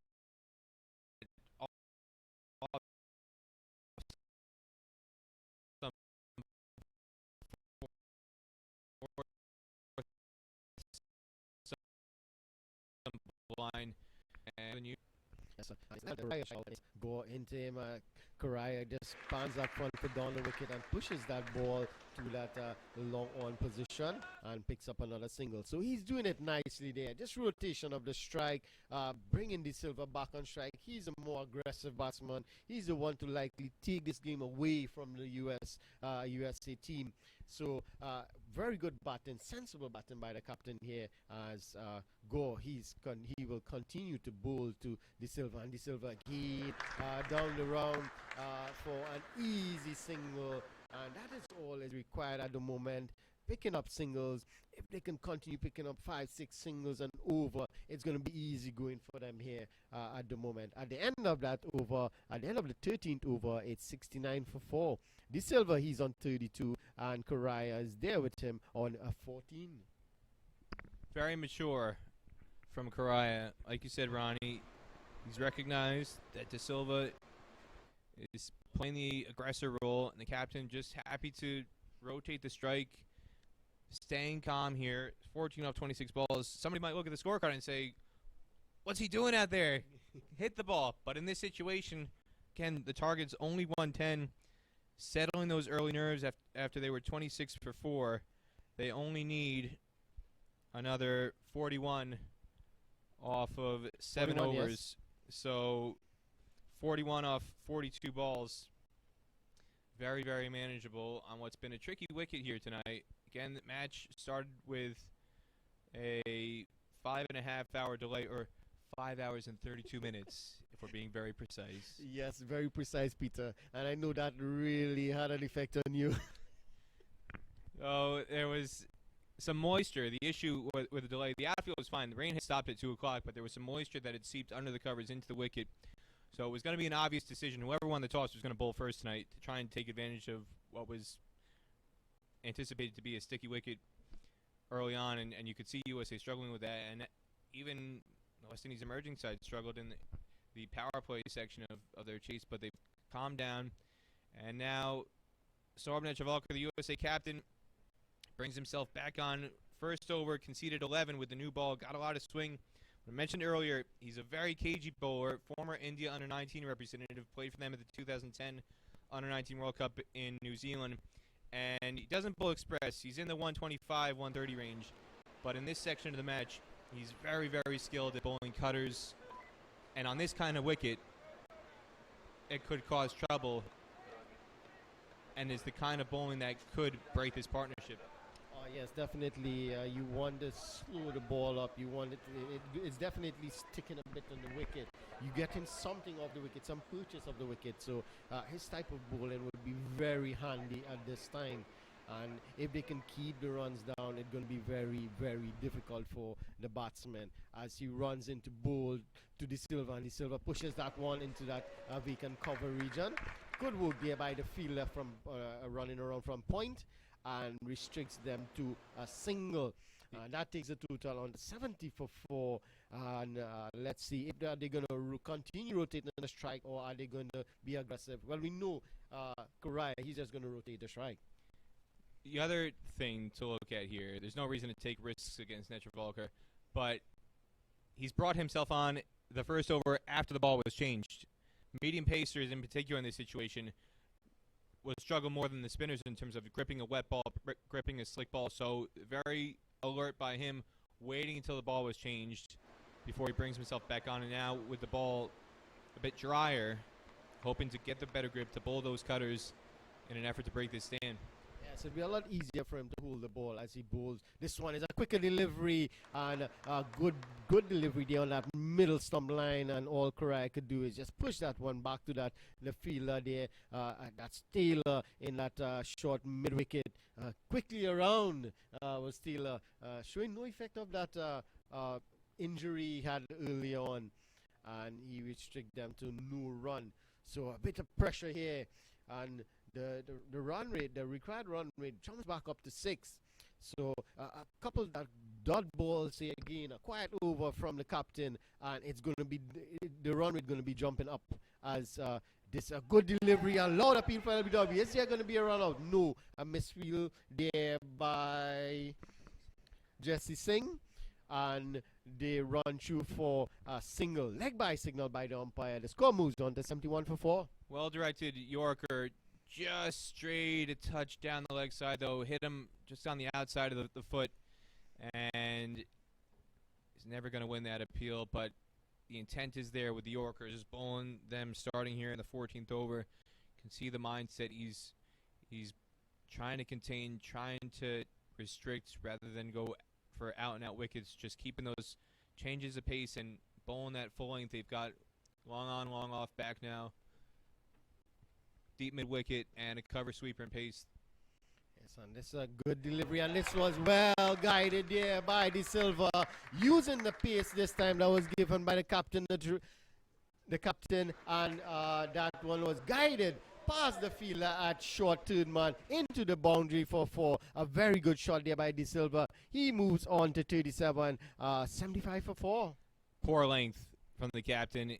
He was trying to go for a cutter there, but he's got to get it a bit fuller.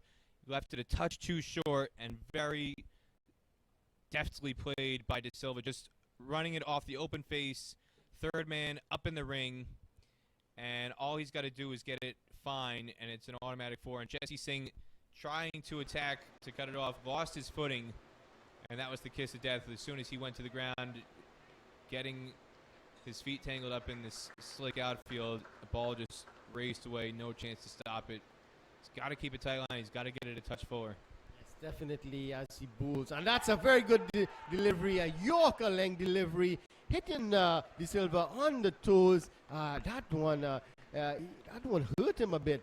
As you can see, he's still shaking it off. A very good delivery, a very good comeback by the captain there.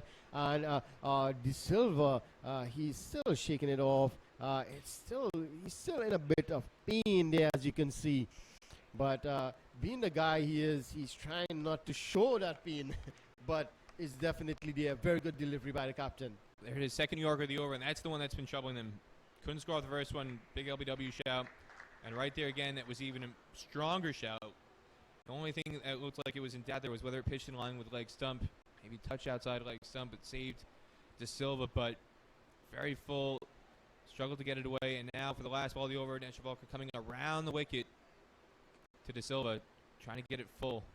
Yes, as he bowls. And again, looking to get that one full. De Silva managed to squirt that one through that cover region. There's a fielder down there at the deep cover who tidies up nicely and restrict them to a single. So a very good over from the captain there. And his figures so far, 2 overs for 17. Not a bad over. Just that one wide delivery, short and wide, that was guided past that short third-man fielder for a boundary. But a very good over. But in the context of the game, that's a very good over for the West Indies emerging players as the run rate now drops back under 6 runs per over. The bowling options left for USA. Kremagor's got 1 over left, and it looks like they're going to hold that back for now, potentially, although Gorg's coming to take the ball. There's a long chat between Taylor, the vice captain, Neshavalka, the captain, and Timil Patel, the senior spinner in this squad. Kremagor's fourth is going to come through here. They've got Timil is bowled out. Taylor is bowled out. So they've got Nisarg Patel left as a spin option, although his lone over tonight went for 8 runs and it didn't look pretty. So the captain has 2 more. He's got 2 more. He's got to think about where he's going to fill those 3 overs. Do they want to bring Nisarg on to bowl out his spell, or are they going to try Elmore or Jesse Singh? Go on. This one is cut away behind point. The fielder at short third man dives away to his left, unsuccessful in stopping the ball, and it runs away into the boundary for 4. So a wonderful shot there by De Silva, and he moves on to 42. The total moves on to 80 for 4. 30 more runs to win here for the emerging players. Xavier Marshall again, the culprit at short third man. We talked about it before. His lateral foot movement is very, very slow in recent times. He used to be so good in the field when he was with the West Indies, but now getting up there in years, 33 years old, and that lateral foot speed is holding him back. Should have been a single. Instead, it goes for 4. And this time go fuller delivery, and that's all De Silva could do is push it back to him, and there is no run. So good comeback there from a go as he runs in again to bowl to De Silva. And this time De Silva goes across the line through that vacant mid-wicket area, but there's a fielder at the deep mid-wicket boundary who tidies up nicely. That's Hutchinson, and there is just 1 run taken. It brings Correa back on track, 81 for 4. Partnership now past 50 for this pair at 56 at the moment. So fantastic salvage job by the captain and De Silva, and USA were flying so high behind Kremagor in the power play. Stephen Taylor and Timil Patel also striking, but USA really struggling to find a way to lift themselves in the field. They've gone very quiet. Another good delivery there, and this time worked into the onside there by Correa, and they look for a second and gets it easily in the end, and that takes the total on to 83 for 4. Correa moves on to 16, is it? Yes, 16.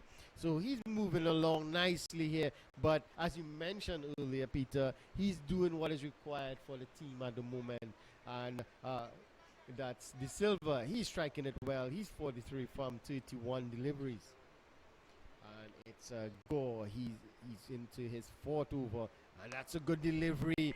Correa on his back foot there, looking for another couple, but it's not one. Good work by the fielder. Oh, there's a misfield there. That's Monarch Patel. He did well to get to the ball. He actually prevented the batsman from going back for the second, but he didn't manage to hold on to that ball in the outfield, and the batsman actually went back for the second. 2 in a row. Nisarg Patel, deep mid-wicket, the previous ball, really should have cut it to 1, was slow reacting off the boundary. This time, Monarch too quick off the boundary. Charged in, overran the ball. What should have been a very simple one, he turned it into 2. Yes, and again, a good shot there. And that's Yannick Correa. Hit the ball and he didn't move. De Silva was almost to his end, and Correa was just looking at the shot. He was so confident that it was going to go for 4. A wonderful shot from him. Just driving that ball through the covers all the way for 4. At the end of the over, it's 89 for 4.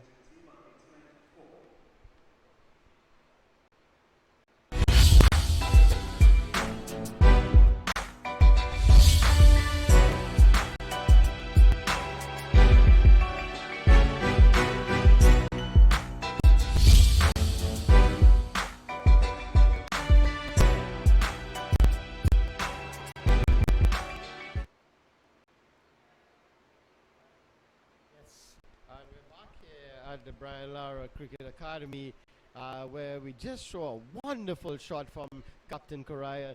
He hit that ball through that covers and didn't want to move.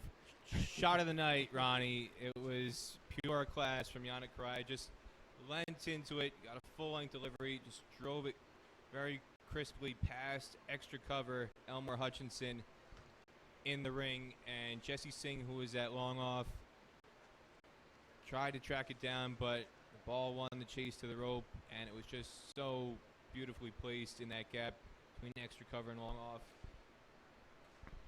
Yannick Correa's first boundary of the night. He's been doing it in singles and twos so far, but that's his first 4. Comes at an excellent time to cap a 13-run over, and now just 20 runs needed off 30 deliveries here. So West Indies emerging squad had this match well on hand as the captain Echevalker begins his 3rd over. Yes, and he runs into Bull to De Silva, and De Silva is looking really good. He's on 43, and he's looking to guide that one again past that short third-man fielder, but got a little too much bat onto that one, and it went to that point fielder, no run. So he's on 43. He would be eyeing up another half century here. He's only into his 2nd match in this List E competition, and he looked really good in this match, actually. The thing that's impressed me the most is his composure. Coming in the situation he did, 26 for 4, just to let things settle before taking on his shots. That's a wonderful piece of fielding there. That's Patel, and a wonderful piece of fielding. Stop definitely 4 runs. If it had passed him, that would have been 4. Wonderful piece of fielding. Backing up the good work that his captain is doing with the ball, and certainly putting a lot more pressure on the batsman. And that's what is required at the moment. A lot more dot balls. Well, with fine leg up in the ring, you can ill afford to stray down the leg side. And Nisarg Patel with a fantastic effort at short fine leg, just diving to his right. As you said, Ronnie, turned a 4 into a dot ball, so run save there for USA. Yes, and this one, again, a very good delivery, just short of a length. And Correa really needs to come and just have a little chat with De Silva here. And he's doing exactly that. Just have a chat with him. You need to settle down. There's no need to try anything. That was a very good delivery. He tried to work that one through that 3rd-man region for a single, or if he beats the 3rd-man, it's going to be 4. It's a bad shot, though, at this stage, though, Ronnie, because that short 3rd-man has come very fine compared to where he was when that previous boundary was hit by De Silva, where the short 3rd-man was very square. So they tried to plug that gap. Very good cutter pull by Echevalker. De Silva out in front of it, and 3 dot balls. Good start for USA in this over by the captain. Yes, and he goes again, cutting, and that one goes in the air, but between the third man, the short third man, and the point fielder, all the way to the boundary for 4. A bit of luck there for De Silva, but in the end, he got 4 runs. He moves on to 47, the total now 93 for 4. It was a good ball by Netravalki. Went with the cutter again, and De Silva was fooled just enough that he couldn't keep the ball down. Played it in the air. It was at catching height, and it looked like Steven Taylor might have been in play there at backward point, but the ball sailed by. He just put his hands on his knees, knew that was a chance that if he was just maybe 3 yards wide or behind point, it would have been straight to him, and instead it just goes through that gap at backward point between Taylor and Jesse Singh at short third man. And now 3 away from a half century. Very, very assured knock here by De Silva. Again, under the circumstances, coming in at 26 for 4 and doing what he's done is just been marvelous effort. And on the USA perspective, this is something they've struggled with over the years in this competition. The third year in a row, they get early wickets, and then they don't know what to do to kind of close out and keep that pressure on. These middle order partnerships have killed USA over the years. Yes, and another good delivery, and this time De Silva, fuller delivery this time, and De Silva goes over long off, and it goes to a boundary, and he moves on to his 50. De Silva moves on to 51. He raises his bats to his teammates and his the coaching staff, and the total now it's 97 for 4. 13 runs away for victory here, Peter.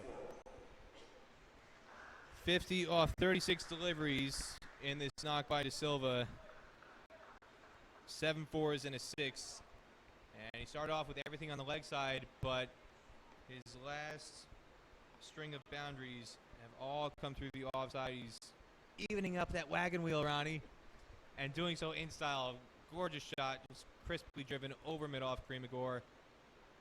This another full delivery, and this time De Silva says thank you very much, and he deposits that one into the over the boundary ropes for 6 more. So a wonderful shot.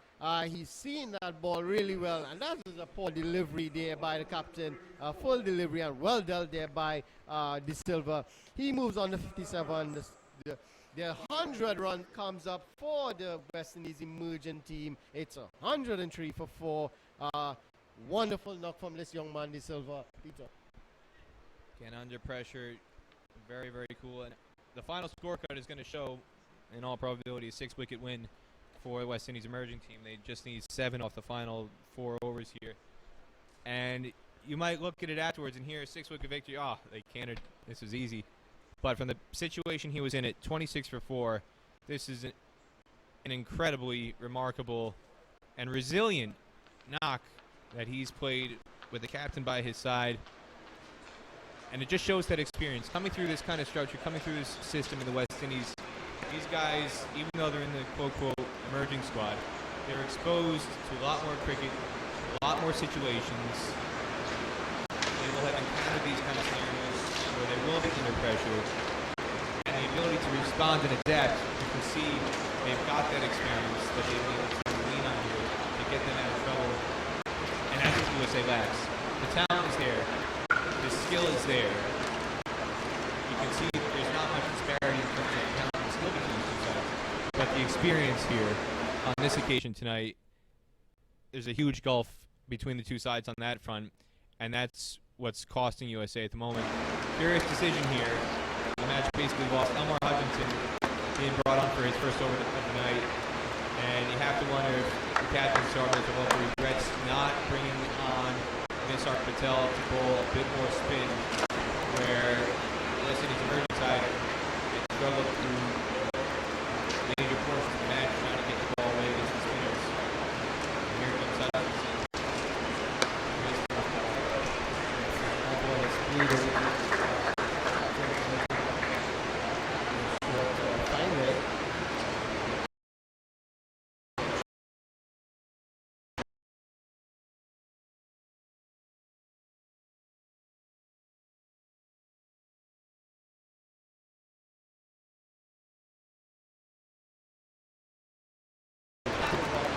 Put it that way. He wants to be there.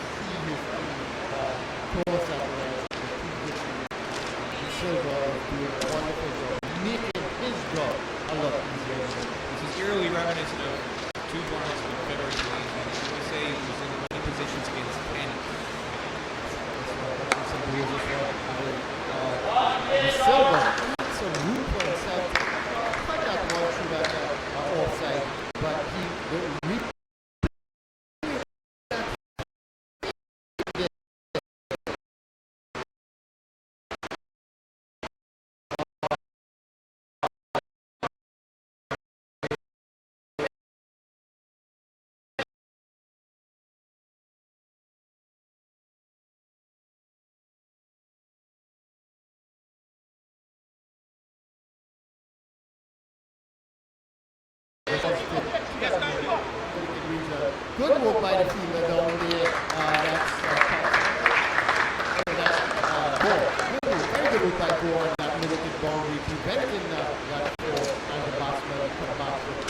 So again, as you mentioned, the experience of Hutchinson shows a very good move. Making it difficult for the batsman to play.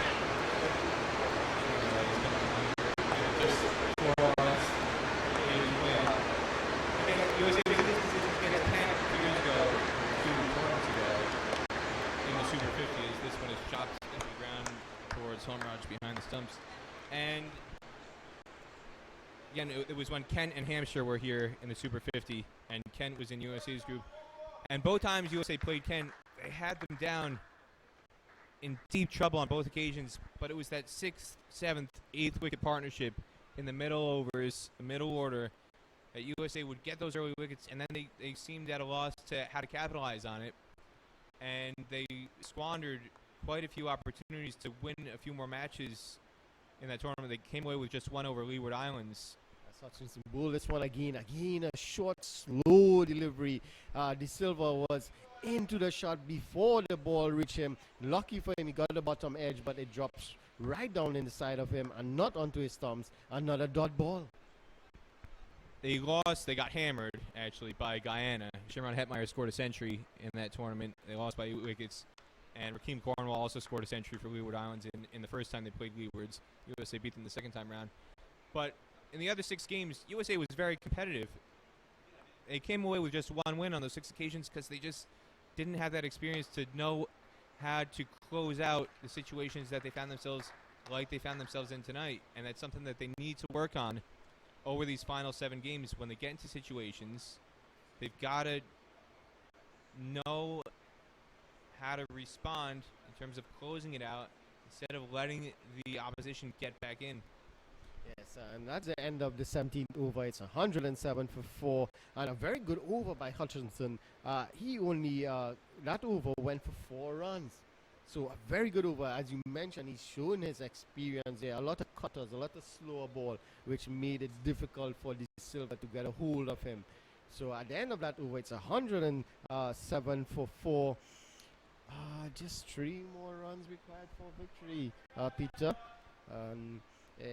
That's why it seems like in that previous over, De Silva wanted to finish it with 1 ball. He's got his chance, and now USA with the match lost. They're cycling through one of the second options in this scenario.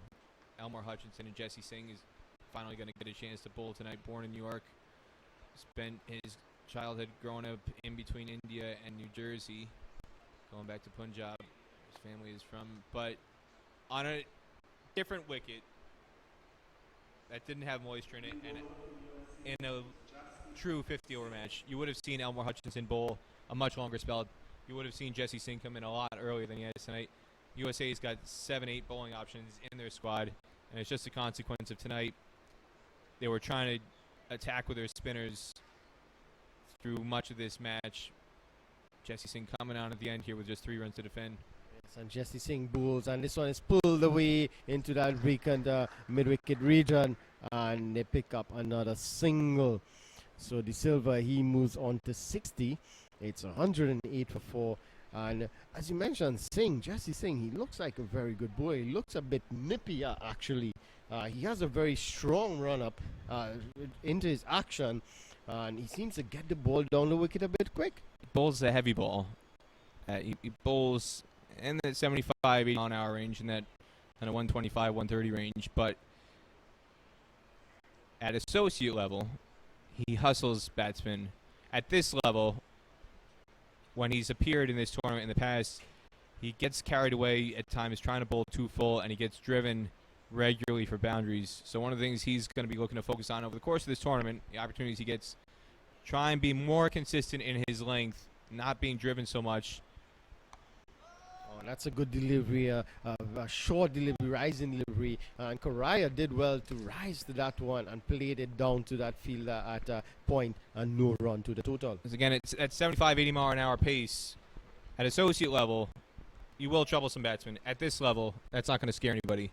And so he's got to be a bit more disciplined. And that's one of the things that coming to these kind of events, you gain a bit more experience and encounter those situations to know how to bowl.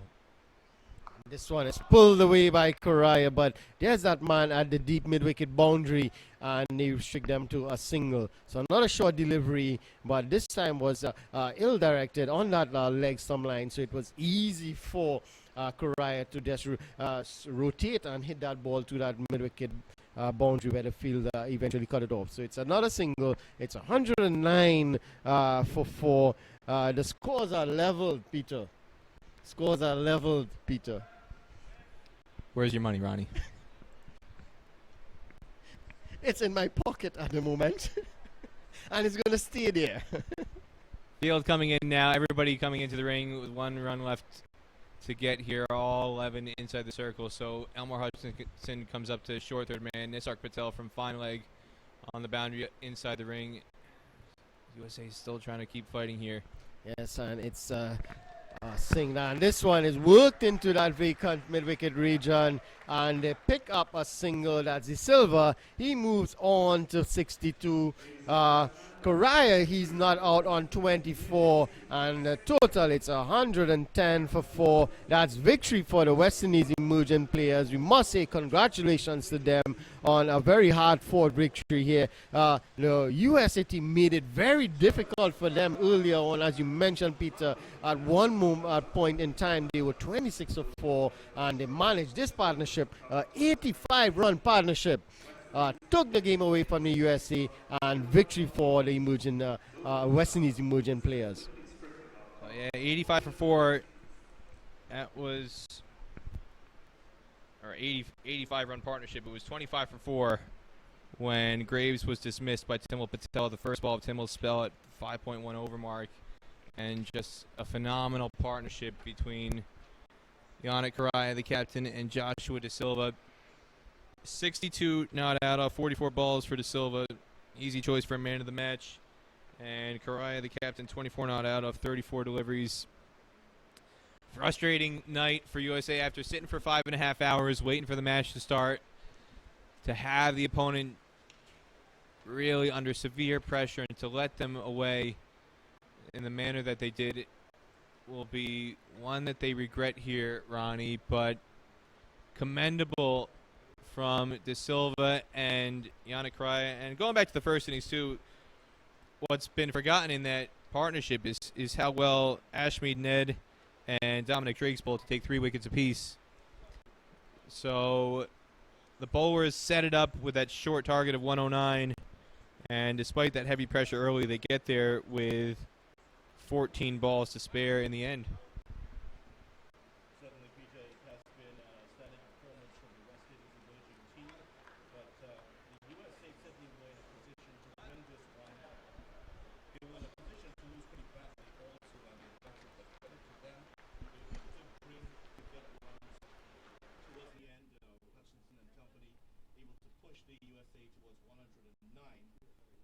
Certainly did forge themselves into a position to win at 25-4, but an outstanding batting partnership of 85 between De Silva and Correa in victory. And what's interesting about this partnership, Peter, is that De Silva scored 62 out of the 85, absolutely dominated the partnership. Now I know you have to go now, but thanks so much for chatting with us, and of course we'll have you on later on in the season. Appreciate it, Vidya. And again, a fantastic partnership. But looking at the halfway point, you'd say, yeah, chasing the target of 110, West Indies emerging squad deserved to win this match. But from the position the USA had them, 25 for 4, so much regret, you can say, for the USA. And they've got to take some lessons from this match and hopefully improve for the remaining 7 games. Thank you very much, Peter. That's Peter Della Pena. He's, of course, a writer associated with the USA. And there is the award of the man of the match. And expectedly, it was De Silva with his 62 not out to guide the West Indies emerging team to a victory by 6 wickets that has led them to victory here. And the award has been presented by the president of the U.S. Cricket, and that, of course, is Mr. Sorry, the president of the U.S. Cricket was there to present the winning trophy, of course, to the man of the match, that is Joshua De Silva. And this, of course, was the match between the USA and the West Indies emerging players in the Colonial Medical Insurance Super 50 Cup. Victory for the West Indies emerging players. They have been able to win this match by 6 wickets. Just a reminder of how this match went as Ronnie joins me once again. The USA put in the bat by West Indies emerging players. They got to 109 all out. There was a good innings from Nishant Patel getting to 33. There was 18 from Hutchinson, 15 from Monak Patel, but not much else. There were very few partnerships built by the USA, and that went down to some great bowling by the West Indies emerging players. Yes, so as you mentioned, some wonderful bowling by the West Indies emerging players. We had Harding, he bowled 3.4 overs, 2 for 30. Sinclair, he bowled really well, 4 overs for 17 runs, didn't pick up a wicket, but he bowled really well. We had Dominic Drakes, he bowled 3 overs for 16 runs, 4 overs, sorry, for 16 runs and picked up 3 wickets. Very good bowling by the young man, Drakes. He actually picked up 2 wickets in his final over. Yes, exactly. Very good bowling from the young players, and that certainly restricted the USA to 109 all out of 19.4 overs. Of course, the match was reduced to a 20 over a side affair. That's after play did not start at 1:30. Eventually, it started at 7 p.m. local time. And certainly the few fans here, they were treated to a good contest between the two teams. The USA batted, the West Indies emerging team batted. They were rocked early by some good tight bowling by Gore, who took 2 wickets. Melius was out for 8. Pope went to Taylor for 6, and Julian went to Gore for 1. Graves eventually went to Patel for 1.